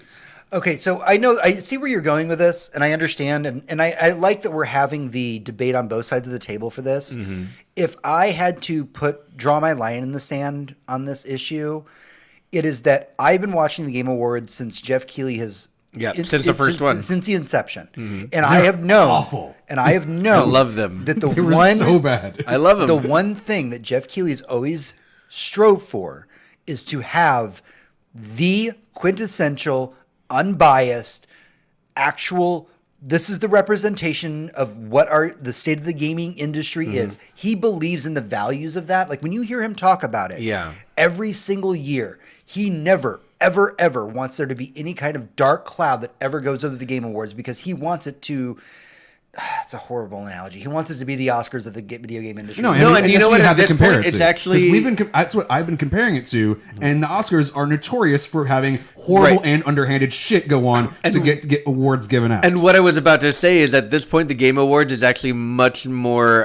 legitimate than the Oscars when it comes to awarding things that should be awarded. I've never seen them pick something just because it was popular. I've never seen them pick something just because it was what all the fans wanted. they really do give out awards where they should go. And Brooklyn actually brings up a really good point in chat that your game that really does deserve Game of the Year, the more I think about it, is definitely Smash Ultimate. And it needs yeah, actually, no, that game's actually really good. I don't like fighting games. It's fucking good. Everybody won't shut the fuck about it since it's come out. Yeah, because it just keeps getting better, and they keep doing better things with it. More amazing. And it's a really good contender for Game of the Year. Yeah. That being said, I mean, we'll see what happens. And honestly, the more I think about it, I think Death Stranding definitely has a shot at Game of the Year just because of what it is. And I think the same about Oscars and Oscar movies that come out in December or even January at like normal theaters when they probably just showed up in like late December to qualify in like a few select screenings. Besides the point, when we talk about games that are going to win Game of the Year, there are a lot of factors involved. And I really don't think of all people, Jeff Keighley would be the one to taint that in any way. Yeah, absolutely. I would like to believe that. My history of award ceremony things has been definitely tainted over my life. And whenever I look at a game that I can see is a good game, and I look at other games and go, these are also just good or even better than the one that everybody else seems to like. And these factors come into play, and you're like, this does seem like favoritism. At minimum, is favoritism. There's also an argument to be said, like when they talk about the things like best like mocap or something in this year. Like three of the people in that are from Death Stranding. Yeah. But also, there's very few games that were mocapped like that this year. And also, have you seen the quality of the mocap in that fucking game? Yeah, it's insane. It is God of War good. Use that. Yeah. And that's something to take consideration when you're looking at the category. You're like, okay, well, yeah, mocap. I know, like, Destiny does it for their dances, but, like, so does Fortnite. Like, all the dance things, so use mocap Fortnite, for that. But that's literally to watch somebody go doop-a-doop-a-doop, and it's over. But when you look at a game like The Last of Us and things like that, like or God of War last year, you're like, okay, mocap definitely can be an art, and this elevated that form. You know, it's an interesting situation that they've kind of put themselves into, because if you're looking at Jeff Keighley, he's supposed to be like the fucking Kennedy of the MC. Yeah, well, he's supposed to be like the JFK of video games. He's supposed to be the impenetrable force of upside and good, and that's the side everybody's supposed to be on. At least the mythology of JFK. And he's really tried to, and that's what we see him as. But whenever you take history into account, you go like, but really, honestly, that's not the way things were. Is Kojima the Marilyn Monroe in this situation? Yes, he actually definitely is. I would Marilyn Monroe Kojima if I saw him, if he let me. All right, this is a very controversial topic, and I can't take you anywhere, let alone the internet. We need to be able to sit down and evaluate this and have an honest discourse about it. But honestly, I personally do believe that Jeff Keighley is aware of the fact that this looks controversial and definitely does not want this to be. Yeah, my instincts are that this is above board. I really don't feel like he would interject himself and manipulate the process for his best friend. And the only reason I say that is because if Kojima found out, I feel like he would be upset about it. Yeah, oh yeah. I feel like he would not like it. I think that their relationship, I feel like this is above board. Yeah. And I do think that the game is good. My history of awards has tainted me on the entire subject. Yeah. And I also just like, humans are shit. And I could see somebody like... Never forget that there's no real Nobel Prize for economics that was invented by a bank. Yeah. All right, that is everything we have for the news this week. We're going to take a small break, and when we come back, we'll begin going into our main talking point for the podcast in the boss room. There we go. Nice. All right. I need to take a small break just to get my ears dry off. I gotta get Smash Brothers to be in Death Stranding, Sourcrack, get Samus piss grenades into Smash. You know what? You're absolutely right. You probably could get like Death Stranding characters. That would be ridiculous. I just feel like, all right. So one of the reasons why I brought up like Blue Book, it's a movie that obviously should not have won like the Best Picture, right? Like, but did. You look at it and go, no. Like 3 other movies are way fucking better than that. What the fuck? Well, I mean, that's a constant thing that you hear from the Oscars all the time, though. Is that you could look at the Oscars, who got voted for Best Picture every year, and it's like, but the Best Picture is never always Best Picture. Look at like, so the other one that I was wanting to bring up in the show was look at Lord of the Rings movies. Right. Every year that those movies came out for 3 years, they were pretty much basically the best movie that came out that year. Yeah. They were not nominated. They were nominated the first 2 years, did not win, and it wasn't until the third one they're like, because the Academy saw them as a bunch of childhood filth that shouldn't even grace the presence of the awards. and they went, fuck, okay, they made a shitload of money, they actually are good, and it's you get the token award. It was you did 3, here you go, we're giving you the thing. I feel like that's the same thing they're doing for Kojima. They're like, okay, he's free now, so now we got to give him the awards because he's not with Konami, and now we have to do the thing. Yeah, I can see it feels wrong. Right, but I don't think that Jeff Keighley's doing that. I think that he's being very above the board on this, and he's really he keeps everything. He instead of delaying his answer to all this, he was like, "Here's all the paperwork to prove we are not rigging the Game Awards." He's been really transparent with the process for as long as it goes. And I agree that the Oscars has been tainted for far too long for about far too many things. The fact that ILM never wins Best Effects is fucking ridiculous, stupid. They are obviously producing the best effects on Earth, bar none. Black Panther won for Black Panther won for best costume. You're like, yes, definitely. That one was obvious. Those things were amazing. Yeah, and let's not forget Blue Book, because that was the one that's been literally last year going, that movie's not good. Why the fuck did it win Best Picture? I can't believe that movie won Best Picture. Yeah, that was it won because fucking of silly. the Oscars are a horribly tainted entity. And the problem I have with a lot of the Jeff Keighley stuff is if you go back into the history of the Video Game Awards, where he has that entire thing where he starts talking about how much he fucking loves Kojima and hates Konami and all that, and you go, that's a lot of bias you're throwing in there. But he was bringing attention to the way that he wasn't saying, look, I just want to stand here and suck Kojima's dick for 10 minutes. He got up and said, look, Hideo Kojima was supposed to be here to receive an award for Lifetime Achievement for Metal Gear Solid, which he deserves. Konami said he could not be here to receive that because that's a Konami property and he doesn't represent them. And he was pointing out that injustice because it was fucking bullshit. And I totally get it. And I still agree with and the work that Kojima has done. I'll take a hot pillow. The work that Kojima has done on Metal Gear Solid belongs in a museum. 100%. No, I do agree with you on that. But that being said, and he does always call him my friend Hideo Kojima, and that's it very much seems like a thing, but at the same time... All right, so this is another way I can kind of put it, is I was a Boy Scout for a very long time. It's something that I still believe in. I think it's when it's not taken over by the religious entities, it could be a good thing for kids to do. The problem is, I'm a 30-something-year-old dude who's not married and doesn't have kids. Right. I'm not allowed to go and help these organizations because of the way it looks. Yeah. It's the implication. Right. To put it into an Always Sunny reference. It's because of the implication. Yes. That's why we're on a boat. The implication of this is very not good for right. them. And Jeff came out and he was like, okay, this is the way it works. I'm not part of that. It looks bad. You know how hard it is to try and find out? Before we do need to get into our main section here, but real quick, what's the name of the the no-win situation in Star Trek? The thing that... if you stop talking, I'll remember it.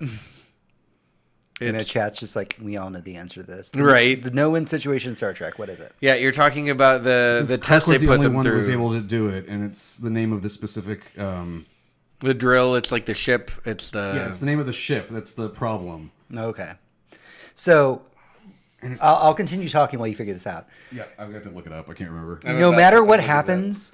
Because Kojima is friends with Jeff Keighley, and they have been so close over these years, this is a no-win situation. Even if everything is above board, even if you present all the evidence in the world that says literally he had nothing to do with it, Jeff Keighley was in a cave for 6 months. Kobayashi Maru. There you go, yes, Kobayashi Maru. That Jeff Keighley was in a cave for the last 6 months and had no idea what was being voted on. People will still say, but I don't know, man, you guys are friends. But it is the best game of the year, and it will always have that question. To the end of time, no matter what his next game is, that horror game he's working on might be the best fucking game that'll ever come out. And people will go, you guys are friends. Yeah, you're friends, and also, nothing will ever be as good as the, 20-minute demo of PT, so... Yeah. Suck a cock. Yeah, exactly. And, honestly, it is very much a Kobayashi Maru, which I feel like I should have known on the top of my head, but it's a really long name, guys. It begins with a K, and I was like, and it sounds... I'm like, I'm about to remember the name of this thing, and then when I looked it up, I was like, I was not about to remember that. And slightly Asian sounding. I was like, I can't remember anything past that. So. Okay, let's talk about gaming tech. Gaming tech. Yeah, this is gonna be interesting. I'm gonna go pee first. Okay. Yeah, do that. It's been a hot minute. Oh, I have legs.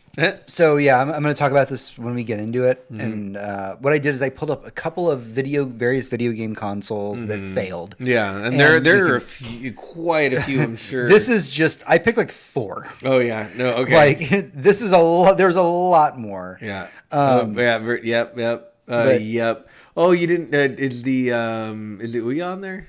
The Ouya is at the very end, Okay, yeah, cool. is on there. And so the idea that we're going to be doing is talking about various video game consoles, why they have failed, and then get into the concept of this upcoming tech, and I use upcoming in air quotes because Right. obviously VR is an existing technology. Yeah, and so is the Stadia Stadia. just came out. I don't know if there are any other new consoles on the horizon, but I mean, Right. we didn't we all, and I'll say this again. during Brooklyn, boss by the round. way, the Virtual Boy is in the notes, and we are going to be talking about the Virtual Boy. So it is very, very, very relevant. In fact, I pulled that one specifically because we're going to be talking about VR. Yeah. So we're going to be talking about we cannot talk about VR without talking about the Virtual Boy.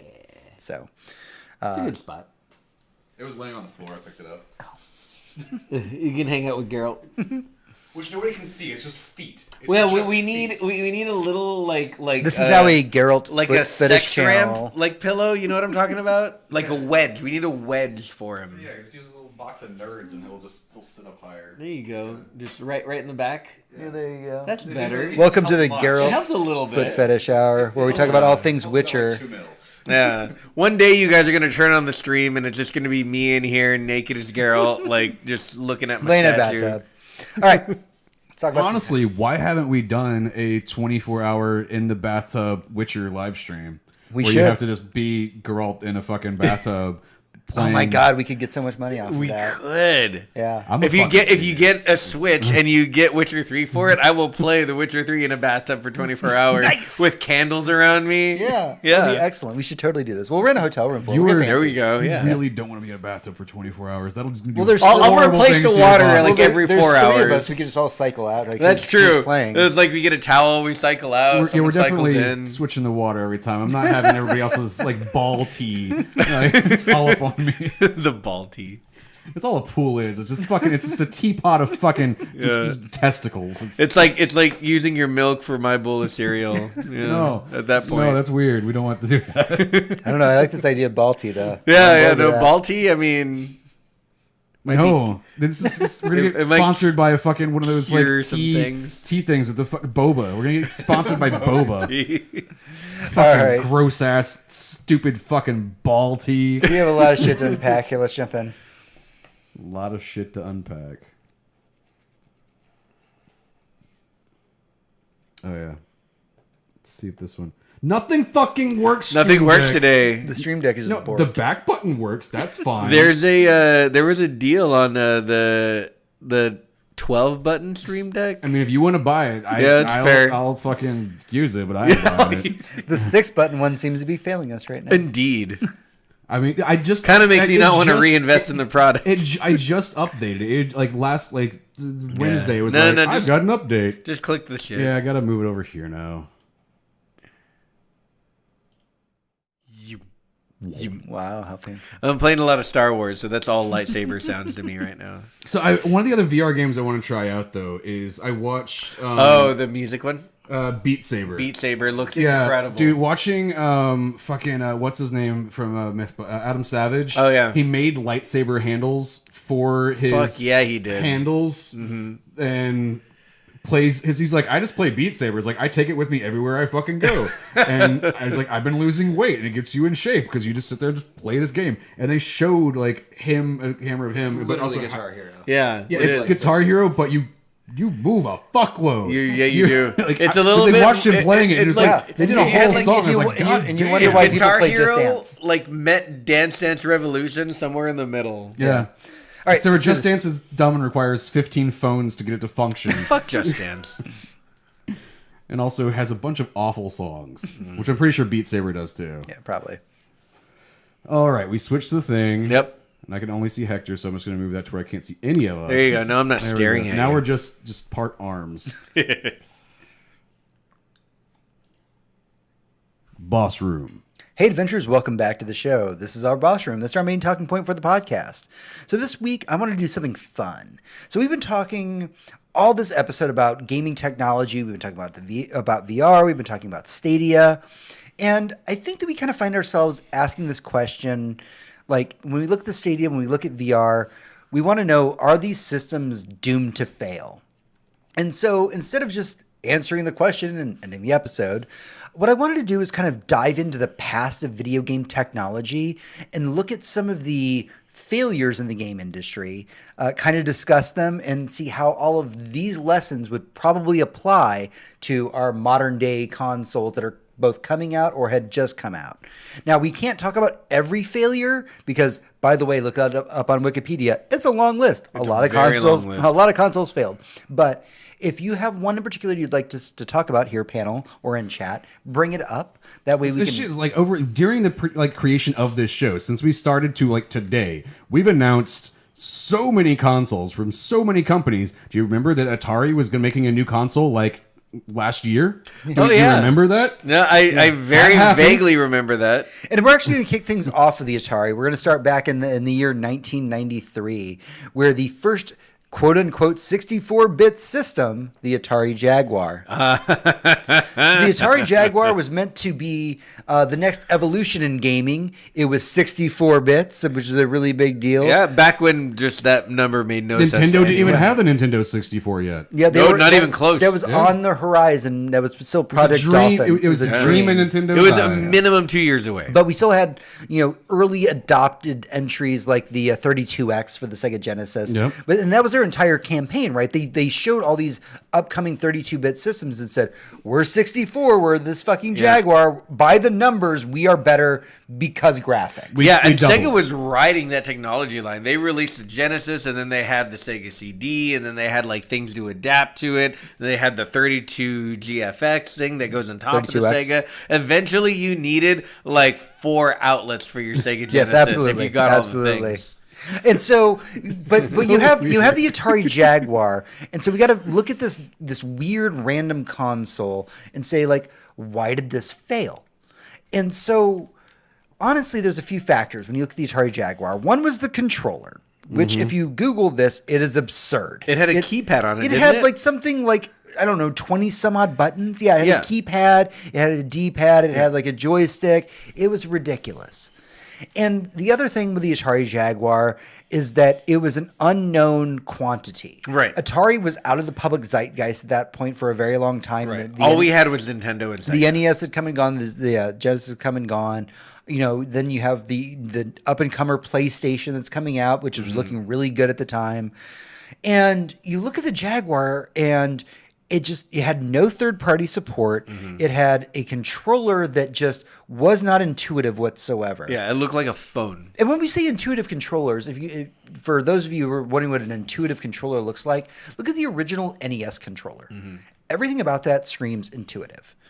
You pick it up, A and B buttons, D-pad to move, start and select. Yeah. Very simple. That is intuitive. Yeah. If you loaded up Mario and you looked at the controller and went, I want to walk left, you'd hit the left arrow on the controller, right? And that's just good design, right? But somebody hands you a Jaguar controller and you've got 23 plus buttons on there, and you're like, "What the fucking hell do I do with this?" Yeah. Wait, does 9 do something but 8 doesn't? Right. And the fact you have to put an overlay pad or something on top of the number pad to figure out what things do. It was absurdly complicated, and it was cool. Yes, it was graphically superior in air quotes to others. Sure, but also let's not forget that the 64-bit graphics at the time was nearly impossible to program for. Right. And you when we talk about these consoles, you'll hear us bring this up a lot. We talk about killer applications, right? We talk about the fact that Valve just announced Half-Life VR. That's a killer app for VR. Yeah, it's going to sell a lot of VRs. Atari Jaguar had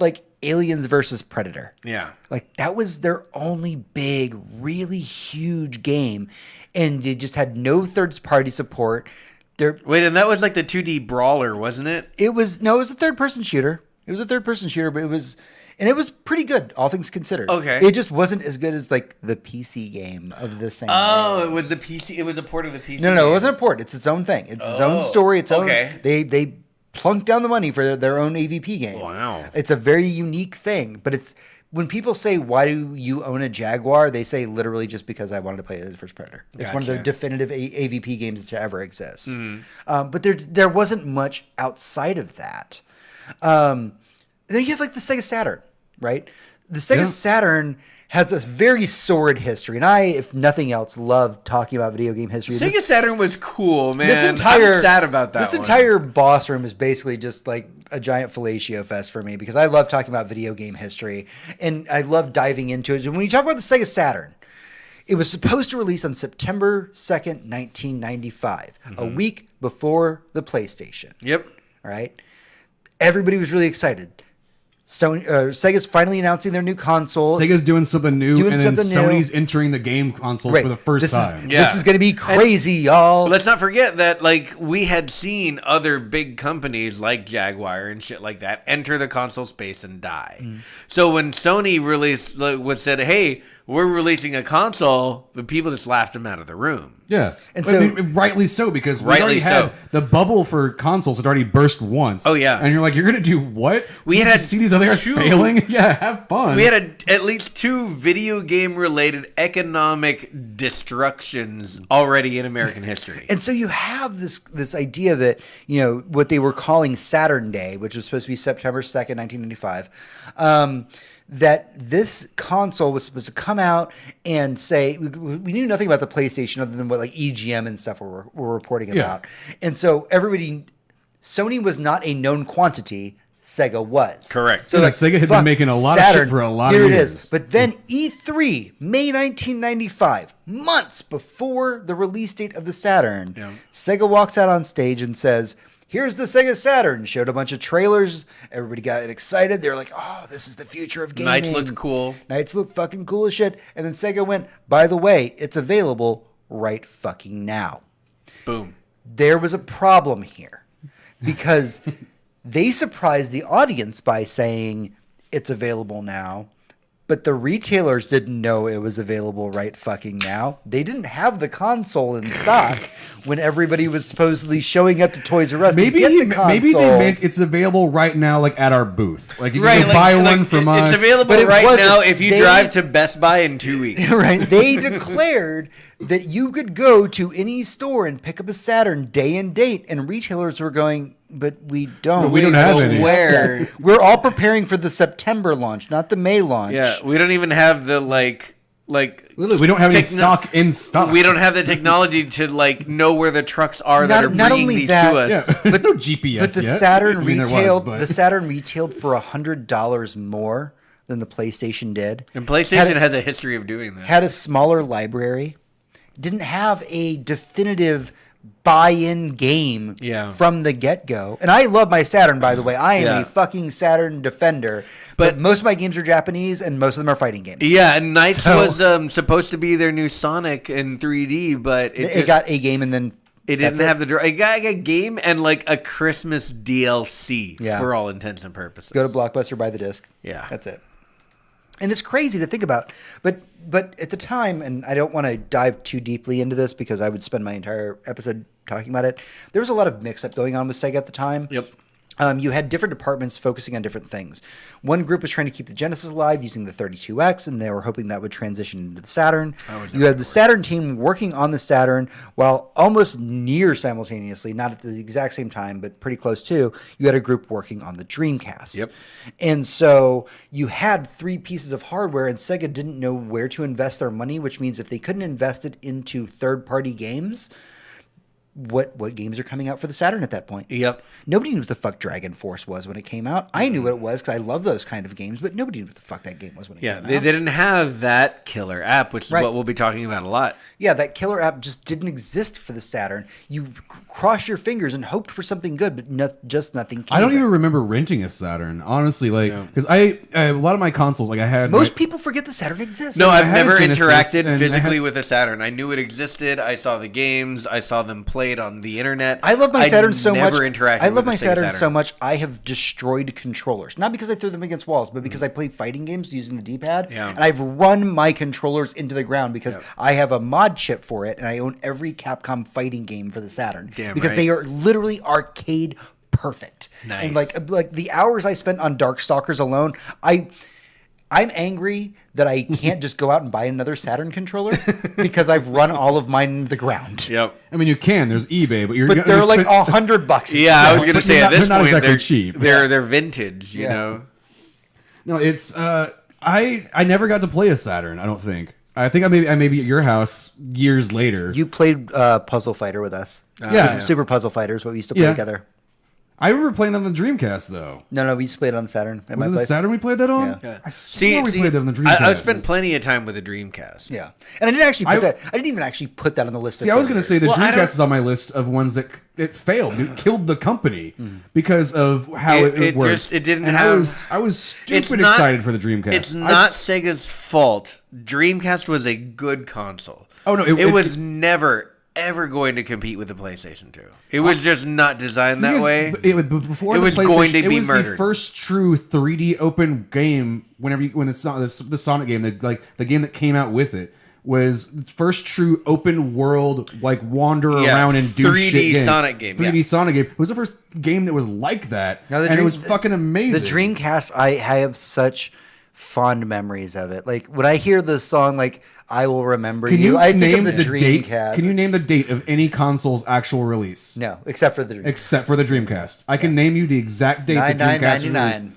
9999 was the day Final Fantasy VIII came out for the PlayStation. I didn't give a fuck about the Dreamcast. I was going to play Final Fantasy. I was in line with my friends. I was in line for Final Fantasy VIII. Well, and I'm sorry that we got the better end of the deal because that game was shit. Did you? I think if you go back in time and think about what was more successful. I do like Final Fantasy VIII, but if you're comparing Final Fantasy VIII to the Dreamcast, it's basically which one of these two losers sucks less. That's fair. They're both awful. And to be fair, I love the Dreamcast, and I could talk for hours and hours and hours about it. I remember. I have a hard time considering it a failure. I don't, and I realize it's a personal thing because. But it was though. The thing about the Dreamcast is it's two fatal flaws. One, it didn't have the DVD potential of the PlayStation 2, which is what set it back immediately. And then the PlayStation 2 released a lot of really incredible games right off the bat. The big thing, though, for the Dreamcast was that they didn't have anywhere near strong enough piracy protection. Right. And CD burners had just become a thing. So you could literally download a game, burn it onto a CD without any protection or any extra coding, and just drop it into a Dreamcast, and then they didn't sell any games. Yeah, that's true. It's the Dreamcast was the first console, the last console I remember renting. I rented a Dreamcast before it came out because it was Hollywood Video, I believe, that had the rights to the Dreamcast. Before anybody else, months ahead of time, I played a Dreamcast. I rented it and played it. I was like, this thing's the fucking best. I want one. And then the price came out and I went, I don't want one. Okay, so let's talk about some other failed consoles here. We have a few to get through. Let's talk about the Virtual Boy. Okay. So the Virtual Boy was this weird 3D VR system that Nintendo made. That's the way we used to call that one the Neck Destroyer. Yeah, it was monochrome. And that was for financial reasons. You couldn't just have multiple colors at that point. And when you say monochrome, you think white and black, but for a younger audience, it was red and black. I go older, actually. For me, monochrome is green and black. That's because fair. Game Boy? Not even because of the Game Boy, because of original old PCs. That was the default screens that were used. Text was black screen with green text for some reason. And to be fair, the Virtual Boy had a lot of really cool concepts, and they had a lot of cool first-party titles. This is one of the weird instances where almost every game for the Virtual Boy was a first-party title. Yep. I mean, nobody wanted to make a third-party title for it because nobody wanted to make something for it. Nobody knew how to program for it. It was insane. What do you mean 3D space? What do you mean everything's a fractal or a frame? Up until this point, 3D in the world of video games was the Sega Master System having 3D glasses that had games that had optional 3D. Right. You hit a button. So it ran the same game, but just frame overlaid two colors, which is not that hard to do. The most 3D thing we had was in Sega Genesis and Sonic 3, there was top-down 2D, but you could turn on an axis so it looked 3D. That was what 3D was. So it was called 2.5. If you take we were so far away from Mario 64, it didn't even matter. And if you take nothing away from James's history of video games discussions that we have every week, take this one bit of knowledge away. No bit of technology at Nintendo ever goes tossed away. It's True. It's never tossed away. Yeah. It will always come back to haunt you in some way, shape, or form. And so, yes, the Virtual Boy was a failure. But then someday, Nintendo learned from it. Someday we got the 3DS. That's right. And they learned from the lessons of this. So is the Virtual Boy a failure? Yes, I saw them at Kiwi Toy Store 100%. for $9, and I'm sad that I never picked one up. Like, are you though? Because you can sell that shit on eBay for way more. Yeah, that's exactly why. It's super great to not have scoliosis. So like, it's great that you didn't pick one up. Also, the seizures, because that was another problem that they had because the way that they refreshed. It would if you were prone to having light-based seizures, it would activate them because the way this is before projected. we knew better. Let's continue this Nintendo train for a minute, because when you go back in Nintendo's history, you think about the successes of Nintendo, and you think about the Wii. For sure. Like the Wii was hands down best thing Nintendo's basically one of their best-selling console of all time outside of the mobile space. Yeah, one of the best consoles of all time. And then you had the Wii U, which came out in November of 2012. Two of my favorite games ever came out on the Wii U, and nobody played them. And so what you had was nobody bought they took the Wii, and they said, hey, let's add a tablet feature to it. But back before tablets were like a huge thing, they were like, let's add a tablet feature. There were no Fire tablets back then. And call it the Wii U. And boom, let's go. And there was a ton of amazing software that came out for the Wii U. So what was the fatal flaw in the Wii U? Aside from the name? It actually is specifically the name. I'll say that, like, aside from the name, it's actually a good console that had a slight better innovation from the Wii. Yeah, it did. It was interesting. It had a great games library that was coming with it. Yeah, Bayonetta 2, a revelation, something Nintendo entirely paid for themselves. The Wonderful 101, and these are both Platinum games, and I'm a huge fan of Platinum games. But the Wonderful 101 is one of the coolest games I have ever fucking played. And nobody played it because it was on the Wii U. Right. And that makes me sad right now. We need a Switch port of Wonderful 101 today. Get on it, Nintendo. And so one of the big problems, if you look at the history of the Wii U, thank you, Brooklyn. A lot of people do talk about what happened in terms of marketing for the Wii U. And here's the deal, is that you had so many parents that bought into the Wii for their kids. And so years later, the Wii U comes out, and parents assumed the Wii U is just like a partial upgrade to the Wii. Right. Like you could just buy the tablet, connect it to your Wii, and that's what it is. It sounded like an expansion pack. Right, it sounded like an expansion pack, but that's not true. And that marketing killed the Wii U, because they were like, they walked in thinking, oh, I'm going to buy an expansion pack, a $30 to $60 add-on. Right. And they're like, oh, it's a whole new console for $200-$300. Yeah, you think it's the 32-bit Genesis add-on. You're like, I can just plug it in, and I get a Wii U now. Yeah. Marketing or it was a lot of it. The marketing went into the other space, which was the I'm gonna go get my grandkids a game. They want the Wii, and like, is that a thing? And they're like, no, they want the Wii U. They want the upgraded version. But it wasn't. Like, no, but it's the Wii, because the name was so exactly the same. You're like, I don't know what the fuck the difference is in this is. And I don't mean to like specifically casuals. I don't mean to specifically credit this, but I also don't mean to not do this. But when you think about every launch of every Nintendo console, you think about the Mario game that came out when the console launched. Yeah. Except for the Wii U. The Mario game that came out with the Wii U was very much phoned in compared to the rest. I don't even remember there being one for the Wii U. Yeah, and there was, and it came with my Wii U for free. I had it. I played like a third of it. I love Mario games when they come out because they're usually interesting innovations on what gaming is, at least as far as platforming show goes. Off whatever the console's capable they of. do, and they're really designed for when that. When the original Wii came out, you had the Wii mini disc. Mario Galaxy was incredible. Super Mario Galaxy 1 and 2 are fucking still some of my favorite games they've ever made. Exactly, and then you go back to like Mario 64, Super Mario for the SNES. Yeah, but the game that came with it, the Mario Bowling and mini golf and all the things that kind of showed up how to use the Wii was fucking amazing. I loved figuring out that I can just flick my wrist and get a hole-in-one on golf. And this one for the hat for the Nintendo Switch is a huge hit as well. Yeah, I mean, it's nobody creepy, it's weird, and it's very creepy. Now, nobody remembers the Mario for the Wii U. Mind you, it wasn't just a marketing issue, though. That Nintendo's actually come out and said that they didn't manage their release schedule for games very well. They didn't actually have the support from third-party publishers. Remember that thing that we keep going back back thing. to.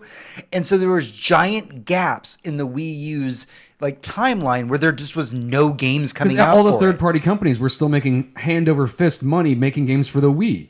You're like, why would we switch over to that when we're making a fuckload of money still making it on this one? They were still making a lot of money on the Wii when the Wii U came out. Yeah, and that's the thing is like that was the problem. I'm surprised we never got into the talk about with Sony with specifically like the PS2. Yeah. Going into this, one of the problems the PS3 had was PS2 was still very the popular. PS2 is hands down like the best-selling console of all fucking time, to the point where it was like 2 years ago when the last game for the PS2 finally came out. Yeah. That was...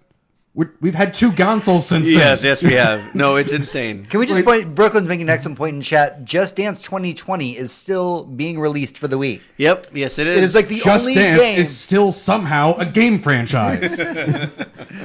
Okay, so there's a lot of things to digest with the Wii U, but we talk about the fact there's a lack of third-party support. There just wasn't a app, the buy app, right? Like the app that you have to have. To that buy game that like when you get this console, get this game with it. Like so shit, think just about for a good Zelda. example. They released a Zelda game on the Wii U, but it wasn't until way later in its life. And it released at the exact same time as it did for the Wii, and everyone who had a Wii got it for the Wii. Yeah. So it didn't matter. They Those cross-generational games should... They would rather buy it for the Wii and buy the additional controller that had the extra motion controls. The extra movement thingy. Exactly. It was a Wii Motion Plus or whatever it was called. Yeah.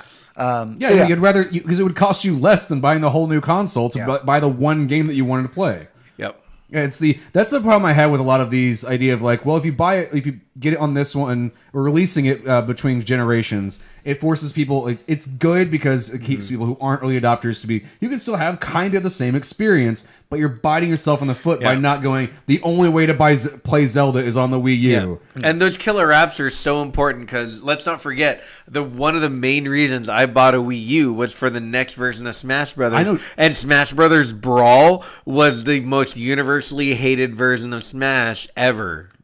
For the Switch, I know some people that bought the Switch like day one because Zelda was finally a new Zelda game. Finally there was a coming 3D out. open world Zelda game. It's fun. There's no enemies and no trees and no nothing for all of the open world part until you get these very tiny areas because it cannot produce more than that on that. I have 2 things I want to touch on real quick before we get into our main questions about all of this. I know that we're going to do a lot of history, but this all does come We're just together. really going through down a list of things that have fucking failed and why. Real quick, I want to talk about the PlayStation Vita. Yeah, the PlayStation Portable was a hugely successful system. Yeah. It sold gangbusters.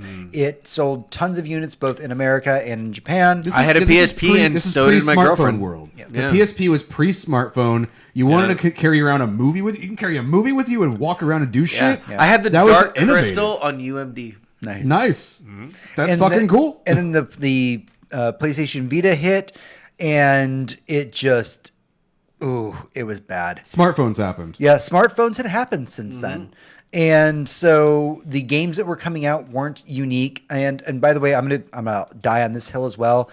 Nintendo scooped up the Monster Hunter license. They did. Monster Hunter was the thing that sold the PSP in Japan, and Nintendo scooped it up. They threw money at it, and it was now on the 3DS. And hey, look, the Vita's not selling any units because is there a Monster Hunter game for it? Nope. They had such a hard time marketing any of the PlayStation Vita games to U.S. audiences. Yeah. Like people, they just didn't know how. The one thing that they could have done, because they did make the Vita compatible with the PS4, and you can do the remote play where you just... Yeah, and that was cool. Which, had they combined a Vita PS4 combo with a fucking cool-ass game that went very easily, and you could play it pretty well on a handheld or on your console...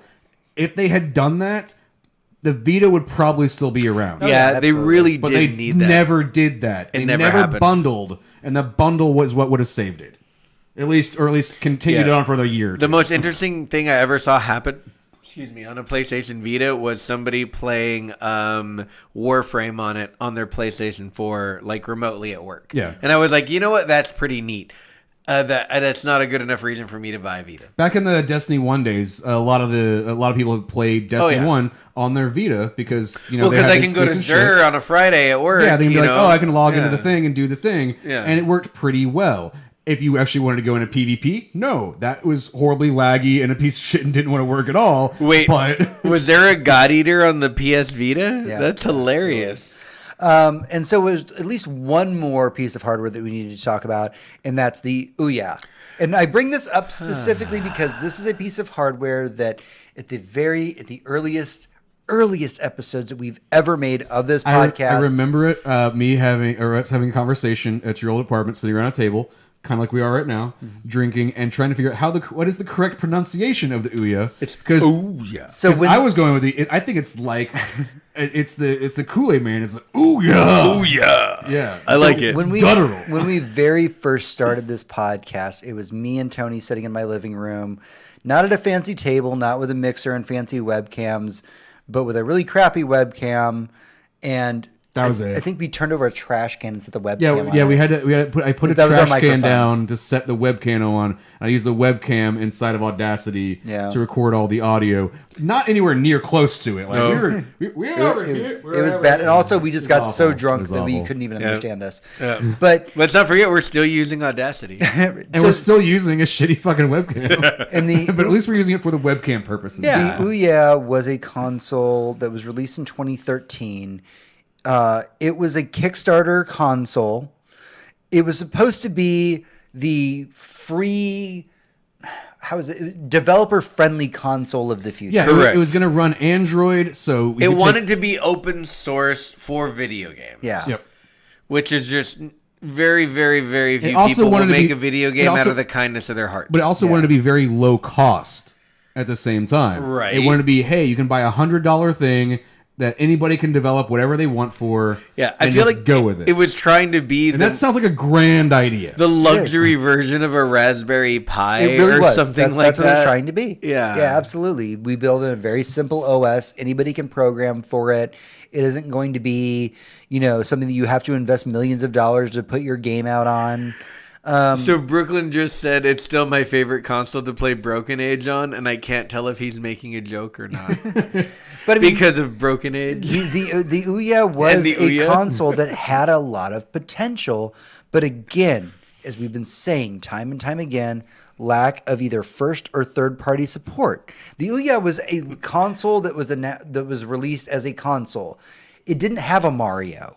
It didn't have a first party like Mario. It didn't have a third party like Castlevania. It had nothing. It just expected developers to. it had like 4 games. It expected Yeah. developers to just dump games on there and hope for the Yeah, best. they were thinking it was because at this point the iPhone had been out and Android phones had been out, and they were expecting the same thing to be for their Play Store. People were going to go, "Oh shit, it's Android. It's very easy to develop for. We can just dump whatever our cool idea is onto this, and people are going to eat it up." Yeah. Except for Well, the way the monetization model worked I was and gonna the hardware and everything else. when you're a company like EA or Ubisoft or whoever, and you spend, $50 to $100 million to make a game back then, and then Ouya comes along and is like, "Hey, don't you want to down develop that game so it can run on our hardware and then just dump it on our platforms and people can buy it, probably at a discounted price way later?"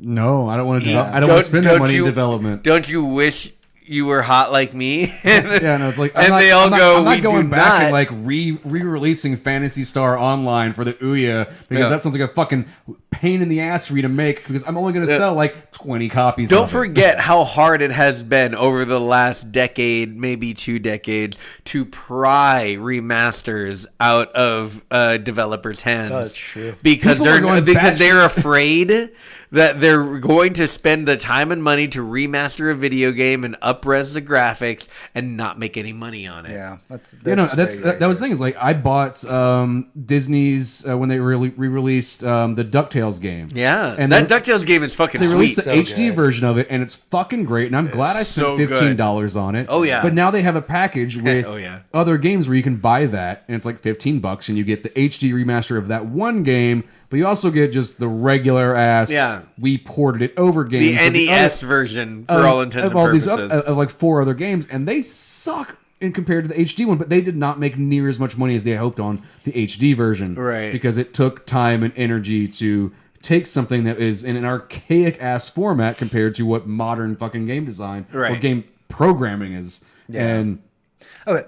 Yeah, there's a lot of factors. So we have a lot of examples of failed consoles that have come out over the course of literally our lives. As we enter this new generation of consoles and streaming, there is a lot to unpack. So I broke down just a couple questions for us to talk about here at the panel. To make first question easy, is there anything in common that we've managed to pick up from the failed consoles that we've just talked about? Yeah, I think the overarching thing that we've all said in this conversation is killer app. If you are going to launch a new base, and this isn't just like a new game where it's like The Last of Us came out and everyone's like, what the fuck is that? Why should I play that? People will take a chance on a new game. A chance on a new console is an entirely different thing. And it requires you to show up and show what you've got. The fucking giant screaming head in Rick and Morty style. Show me what you fucking got. And if you don't do that, no one's going to buy your shit. Right. I mean, yeah, that's something we definitely pointed out on here. Also, the cost of a lot of these that we've talked about have been ridiculously high for what it was compared to a competitor. Especially back in the day when you talk about the 3DO and the Jaguar, those things were monumentally especially whenever you talk about the original PlayStation. Yeah, we didn't even talk out. about the cost of the Jaguar. That was like $5.99 or something. Back in the time when like $199 for a console was a lot. Yeah. So the Jaguar was $399. Those are three. And the original PlayStation, the PS1, came out at $299. It was $100 cheaper. It also came out, like 6 months. And the Saturn came out at $399 as well. Correct. Yeah, and that was the problem. You have to look at this. Sony basically undercut their costs so they could enter a market they knew that they weren't having to fight for space on. So they knew they had to take a loss to get their foot in the door. Yep. And whenever they've been doing it ever since. Whenever we talked about earlier, it was in the Broken Bro Up in chat, the Panasonic 3DO. They didn't do that. They said, no, we're going to be this $750 console. I believe that was around the price. That was about the price. Well. And that was in like 1990 money. Yes. Yeah. That is essentially telling me, by the way, you want to buy a console, it's $1,200. The fuck I am. I was going to say, that was the price of what you would pay now for like a high-end NVIDIA graphics card. Yeah, no, that is and it was the technology worth it? Yes, that's the other thing, is like price to technology being disproportionate, where you want to enter the market, but it's consoles. That's the problem VR is suffering from now, and we're going to get into that. Yeah, and that's kind of where I'm leading to this too, is that the price of a lot of these consoles was just ridiculously high for what they were offering, and while it was groundbreaking in a lot of cases, they were expecting groundbreaking money for that. Right. But that's not the way consoles work. PCs, on the other hand, if you buy a graphics card, it's way easier to justify spending $1,200 on a graphics card because you're not buying everything else that you need. True, and you're buying one component. And at that point, you're an enthusiast, and you're like doing it for the hobby. Yeah, most of us are going to be spending $300 for a new graphics card. That's fine because I'll buy. It's every 2 years I get a new console, and every 2 years I get a new graphics card. And let's not forget how small the market is for those big custom cards. Sure, but as we look at these concepts, this idea of like both first party and third party support, we look at cost of entry for the average consumer. Is that relevant to the discussions that we're seeing now with both Stadia and VR? Yeah, for sure. Especially for VR, because the price path of VR it's way too high. It goes from at the cheapest, let's say $400. Yeah. And that's for okay-ish VR. VR. It's like the old Oculus Rift, and maybe like the HTC tried to do, not HTC, that's the Vive. I'm not counting the Apple, Google fucking cardboard, put the glasses with the cardboard thing. No, I'm not talking about the $10, this is for the grandkids want VR. That is all I'm talking bullshit. about actual VR headsets at the low end, $400. Right. And at the high end, it just keeps going up. I don't think there's actually a top. I believe the PlayStation one is around $300 or $400. That technology is pretty fucking old at this point. But that is an old technology VR headset at this point, the PlayStation VR. So the way, when I phrased this question, I was thinking about it in two different concepts, right? So I think VR, the answer is yes, because if you look at the previous things that we talked about, cost of entry is a barrier. Yes. Whereas with Stadia, you have the other side of the coin, which is true. Your first party and third party titles just aren't fucking. Yeah, they're not there. When I think about the Stadia, they came in at a low price point and even promised every game lower. Every game they're coming out with are games that everybody already has, and that's the problem. Like Stadia said, we have a low price. I love Destiny. That shit's been out for 3 years. Yeah. You're not bringing anything new to the table. They had a low barrier to entry to buy into the Stadia, and that's cool. $120 for a new console. And that's for the Founders Edition. It will be cheaper later on. And that being said, though, like their launch titles included 3 Tomb Raider games and 2 Assassin's Creed games, and none of them had come out in the last year. Mm-hmm. And there was a Just Dance title that doesn't quite work right. I don't even know how you make Just Dance work in a system like that. Apparently, it's the most confusing thing in the world. Yeah, no. So I mean, even until recently, VR didn't have its great grand moment. You had things like Resident Evil 7. And I still don't think VR is going to. I honestly, yes. But now we have you have the problem of VR, and what is VR's problem? It has no killer app. I mean, Resident Evil 7 was a good idea, but it's way too available in other places that don't cost $1,000. It was the Wii U Wii problem. It was I've already got this, so why am I going to buy a VR headset to play this? And Stadia has the opposite problem where you can get in pretty cheap, but there's no killer app. Yeah. And if they didn't lock down an exclusive, and Xbox learned that lesson with their last console. If you don't to the point they own 15 more companies now. Exactly. If you don't lock down an exclusive, you're not going to move any units because people are going to go where the exclusives are. And we know it's all about moving the unit. Yeah. And like Brooklyn said earlier, the fact that it's coming out 4 months before we get the official announcements for the next console generation just murdered it. Okay.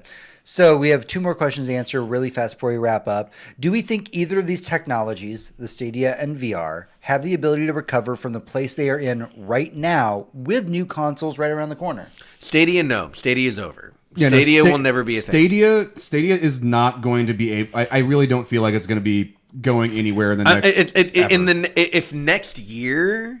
This time next, if in the end of November next year, if we have anything at all to say about the Stadia, I will be very, very surprised. Aside from comparing it to whatever Microsoft releases, unless we're doing this show next year and being what failed, and it's Stadia. VR, I think, is going to continue. VR is actually the future of gaming. It's the future of a lot of things. And I don't mean that in you put on this big chunky headset. Yeah. I'm looking at the Star Trek. No, you put a fucking contact lens in, and you now have an augmented reality thing that exists. We're seeing that right now in and I don't think any of y'all are caught up, but in Supergirl right now, there's this whole conceit where there's a company manufacturing contact lenses that offer a full VR experience. And I mean, people are fucking into it, and the more I look at it, the more I'm I'd put those in. That's I mean, cool. Even though it's again watching that in Supergirl, you're this is the Facebook doing horrible things and eating my fucking brain. Yeah. But at the same time, if I were to play games, if I wanted to play fucking Super Smash, but in fucking 3D reality, put these contacts in, put on an actual thin something easy to put into my eyes. Right. Yeah. I'm not a contact person like glasses. I need glasses. Pair of glasses is fine, but if I could play, and the thing is, if I could play Alex, the Half-Life game, in VR on a pair of glasses, I'd probably pay more money than is reasonable. So what I'm hearing right now is that when it comes to ability to recover, Stadia is probably about to be outclassed. Yeah, DOA. Well, when you consider what we've seen with xCloud, VR is just something that we're going to see evolve over time. Yeah, and so it will remain a constant. It just won't be the thing that you have to go out. Oh no, that's the thing about it's going to be continuously evolving to the point where you're not buying the new Xbox or the new PlayStation. Mm-hmm. You're buying just a headset to put on. Right. And that's the thing about VR. And then possibly streaming the games directly to it. Right now, VR looks ridiculous, and people are likening it. Our good friend Lash, who used to do the show, likened it to 3D movies. And I agree with him to a point. 3D movies are mostly a gimmick and a fad, and I'm glad they're dead for the most part. Sometimes every now and then you get a really good one, Into the Spider-Verse, and you're like, fuck, that worked really well. Right, because they designed I've been saying for around every it. Spider-Man movie. Yeah. Every Spider-Man movie that they've released in 3D works wonderfully in 3D because it was designed to have those 3D moments. Right, but when you think about VR, all movies are not going to be 3D in the future. There's no future in which that exists. No reason why it should be. There's no medium for that. That's not how those stories are told. That being said, video games, as of now, aside from the indie space, which I love and hope continues forever, aside from the indie space, video games, especially in the AAA space, are all told in 3D. Right. And the more we can make them 3D, the more immersive they're going to get as technology improves. So eventually, I'm guessing 50 to more than 50% of games will be entirely in VR. We will get to that point. But the technology isn't there yet. So it's hard to say VR is a fad. VR is not a fad. VR is where we're going. It's the path we're going down. But now, I don't think that when I look at Alex, I look at a game that is really trying to advance that medium. Yeah, that's the same way I feel. Like if you're telling me that there's a new Half-Life game coming out and it's a VR only game, I'm like, cool. That is going to do great strides for the VR space. You're going to get more people adopting into it because they love Half-Life. Is it going to sell the fucking numbers that Sony or even at the low end Microsoft did on the Xbox One sell? No, it's not. No. It was not even going to do Xbox One numbers for people buying into this because. But it'll be more than we had before, and that's really all they want. Maybe it'll double the number of people that have VR headsets. Oh yeah. Okay. But it's never going to reach. We're not going to reach the tipping points to where it sides to VR, especially on something that is honestly, it's Half-Life. It's too fucking old. The game's already done. No, that's not true at all. No, you're one of the few people that cares about Half-Life, and I say that in the nicest way possible. There is a shitload. No, think about the future of gamers right now. Shit. Think about the future. What is gaming right now? It's Minecraft and fucking Fortnite. You're talking about okay. Children. So first off, Tony, you being louder doesn't make you right. Okay, yes, I get that. Let me respond to what you said. There are literally millions of people right now who have been waiting for the next half. Let me respond to what you said without being interrupted for just a second. I get where you're coming from because yes, a lot of gaming right now is Minecraft and Fortnite. Those people playing those games, with a small exception in the Fortnite space, are 12 years old. The average age of gamers these days is over 30. It's actually a lot closer to 35.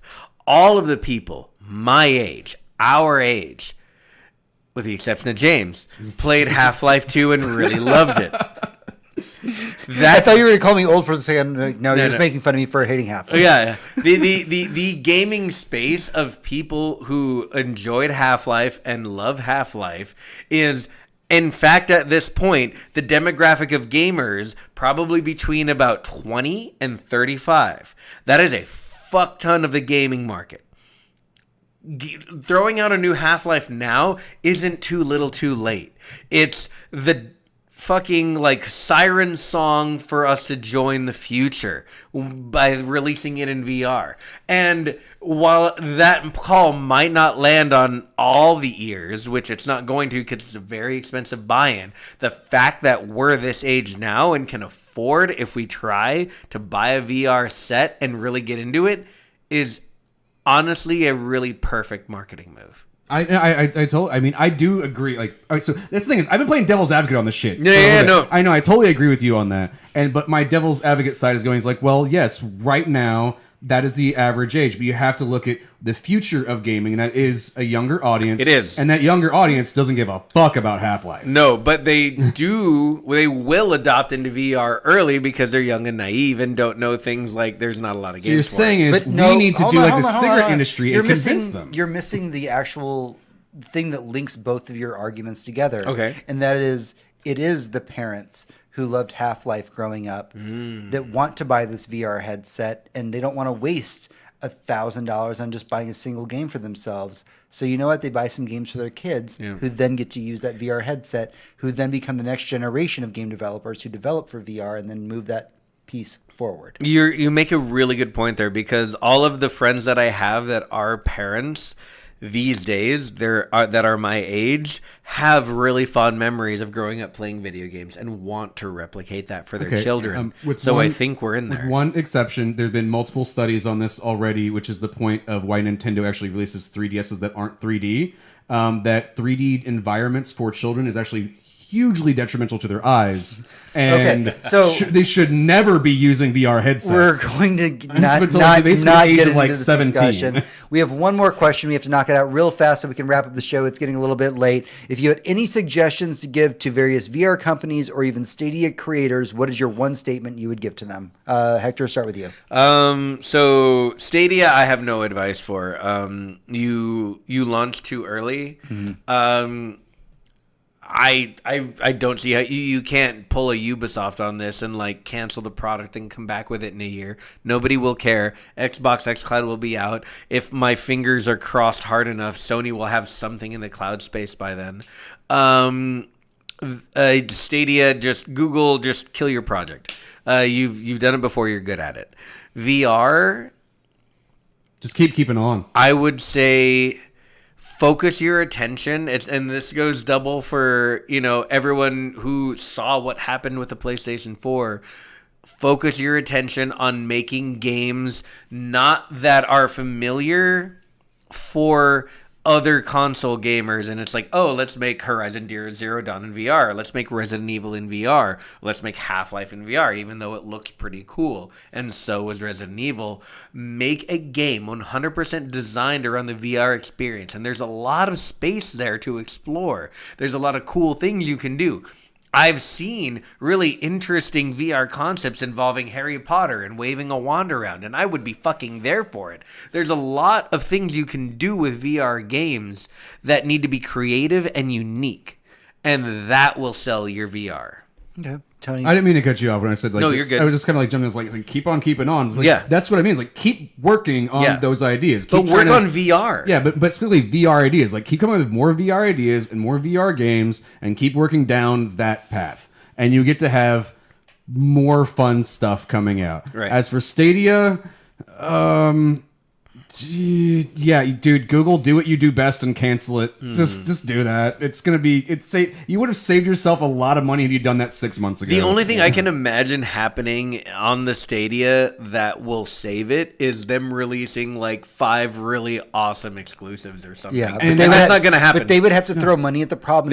They do not want to throw that money. They would have had to have thrown it at the problem 2 years ago. Yeah, to even just announce things. It should have been like a day one absolute. This honestly, that's the first thing that they said when Google, whenever they said, "Hey, we want to enter something similar to the video game market or the console market. What do we need to succeed?" The first thing somebody should have said is, like, "Buy 17 companies that make video games, and they know they only make games for us." You know what? I'm super not interested in playing Assassin's Creed Odyssey on my phone. Yeah, I don't want to play a game that came out fucking 2 years ago that I wasn't interested in to begin with. Even if I already liked it, even if I loved Assassin's Creed Odyssey and played it every day, been there, done that. The fact that I could play it on my phone would not make me. There is buy one. Stadia. So, like, let's say I have a plan for like it's all about 2 years from now to go to Disney World. Mm-hmm. And like, okay, I'm gonna make the plans, save up the money, go on vacation. And let's say I'm still playing Destiny 2 at that point in time, and Destiny 3 hasn't come out. I need to go see Xur or do a stupid mission, something because there's a stupid event that I want to go do because I like this game,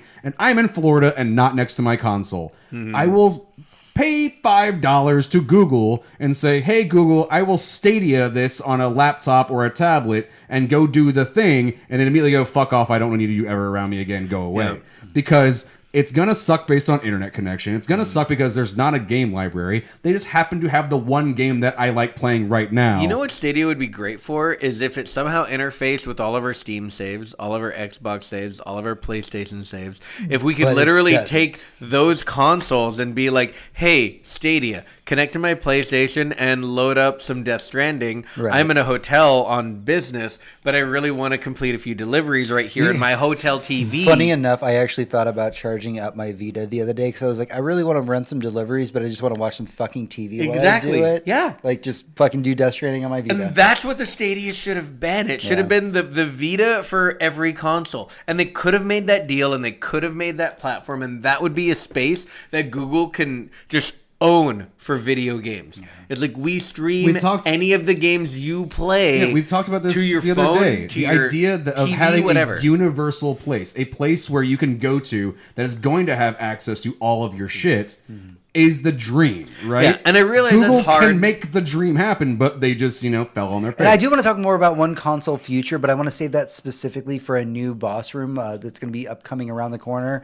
So let's go ahead and shut down this conversation here. Fair. There's a lot to We've talk gone on about. long enough. We've been going on for a while. We've been talking about Stadia. We've been talking about VR. I want to know your questions, comments, opinions about anything that we've been talking about. Tony, where can they find us? Facebook.com/SillyNerd. Like, share with your friends. Twitter's @TheSillyNerd. Info@TheSillyNerd.com is our email address. SillyNerd.com is our website. Donate on there. Donate on Twitch.tv/TheSillyNerd. Live Monday about 7:30 Central every week. I'm done. Did you just get a job as like an auctioneer? That was pretty good. That was really impressive. That was I super spaced out and was just like staring at like these empty bottles. He just did a rail on the girl in the back before the show started. That was excellent. All right, that's everything we have for the show this week. We really appreciate all of our listeners who tune in every week. I love hearing from all of you. Please hit me up on Twitter @TheSillyNerd. I'm always sitting on Twitter waiting for people to talk to us. Until next week, for Tony, this is James. For James, this is Tony. And I'm Hector. Adventurers, good night.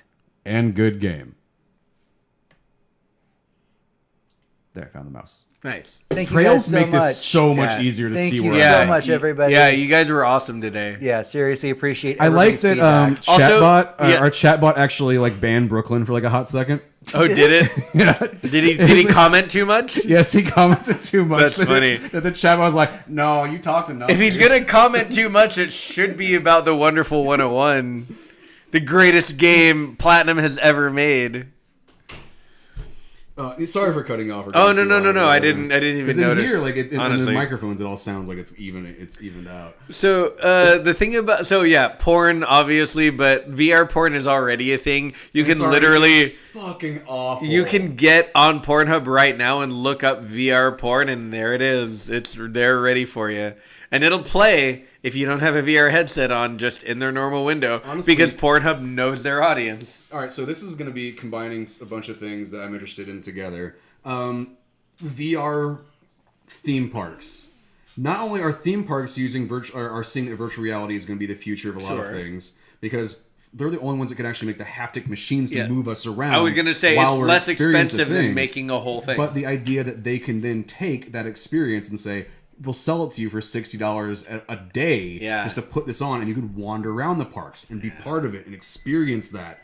That's where it's going to fucking change things up. Basically, Disney's going to fuck with everybody pretty soon. I watched that fucking first episode of that Imagineer show, and I got James to watch it. Damn, I'm hooked. The first episode is basically just Walt's life. After that, it goes into actually doing shit. Yeah, and that first episode... The first episode is amazing. Just for the history level lesson alone. But just like, I've known my entire life that I wanted to go to Disneyland and Disney World at some point in my life. I want to do land. I've been to World. World's my plan. But my friends, when I talk about, with the friends that I take vacations with, when I talk to them about Disneyland, they're like, dude, fucking come on. Let's go to Europe. Let's go to the Caribbean. And I agree. Yes, let's travel. 2 different types of vacations, let's see the world. But they shit all over Disneyland. And I'm like, no, you don't understand. This is a whole different thing. It's an experience. Yeah, and it really is a thing worth experiencing in your life. And yes, when you talk about Disneyland versus going to fucking Sweden for a week, yeah, you probably want to go to Sweden. But it's a different thing. So the way I have to explain this to a lot of people, especially in the nerddom area, is going, hey, did you ever want to go to Star Wars? You're like, yeah. I'm like, cool. They're literally building a hotel that you get off your airplane. They pick you up in a vehicle that you can no longer see the outside world because you're going into outer space. They take you to a hotel with no windows. You exist on a freighter flying through space for a day. They take you to Batuu in Disney World. You get to experience that storyline and then go back on your ship. And that's fucking awesome. It's literally a cruise that never leaves the fucking land that becomes Star Wars. You become a character. You can be part of the First Order or the Resistance. And they've got the rides for that. They have entire plot lines. If you've ever been on a cruise, they do story stuff with that. And it's the same thing, but it's Star Wars. You get to live Star Wars. I'm super into it. Look, there's a consensus among the reviews for Jedi Fallen Order that every character is interesting except for the one you're playing. Yeah, and the main character is always boring. Fine with that. Luke is boring as shit. Yeah, that character is Bella from Twilight. He's a pair of pants. He's a pair of pants you can put on, and now he's you. Yeah. And that's all I want. And the rest of that game is amazing, and I'm having so much fun playing it. And people who are like, the main character is bland. Who gives a shit? This isn't HBO. I'm not like looking for a super interesting main protagonist. I have a lightsaber, and I'm deflecting lasers into stormtroopers' faces. I'm a guy that has a lightsaber. And I'm done. I and fucking... a robot guy who is on your shoulder, which I'm pretty sure would dig the fuck into your skin. Yeah, no, you wear a harness, and he kind of like... most of the time they just gloss over the fact that he shouldn't be able to hang on. You do some dumb shit sometimes. You're like sliding down ice and shit. No, that robot's gone. Oh yeah. That's like my cell phone going down anything. It's like, and that's gone. Goodbye, phone. But he's adorable. He's not Baby Yoda adorable, but he's pretty close. No, the thing is, I'm looking forward to going to Batu, and okay, I'm trying to decide like. I have to choose one. Like, I want to do both, ideally. But, like, it's build a robot. Build either an R2 unit or a BB unit. Yeah. Or build my own lightsaber. Yeah. The thing is, lightsabers would cost twice as much as a fucking... Still, though, that's your lightsaber. The cool thing is... your lightsaber. It's my lightsaber, but, okay, this only works in the park because the way they have the frequencies set up. The droids, you have a backpack, and they will talk to the things around you. They actually, within Batu, respond to things. So when you're walking around, if you have... I know there's an option to do both because Disney will take your money. Well, no, but... I mean, it just depends on price. Because it's literally $200 to get a lightsaber and $100 to build a droid. Fuck. So it's only $300. I'm like... Yeah, but Disney's going to take $300 of my dollars for... And I'm going to buy other things. So it's like, but then again, one. It is a once-in-a-lifetime experience. See... Not for a lot of people. I will go all the fucking time. Well, you know what? If I was rich, I'd probably go several times and spend like a week there at a time. Oh no! See, like my plan is to go for over a week. Like, I want to go for like 8 to 10 days and experience everything I possibly can. I would want the exact same thing because I went when I was a very little kid, and we only spent like a couple of days at Magic Kingdom and Epcot. Yeah, and I think Hollywood Studios. We had basically like 2 or 3 You went to days. Universal? No, we went on a cruise. It was, gotcha. It was Carnival when they had the contract with Disney. Oh yeah. So we went on a cruise / Disney World, and then you got to spend like 3 days here, 3 days here, and then I went again in 2006. Specifically, I know it was 2006. Yeah. Because they did Year of a Million Dreams, and that was the only year that it was. I know when it was, and I went then. With a friend of mine, he had he still have it. He had a timeshare there, so we stayed at his place. It was me and my girlfriend at the time.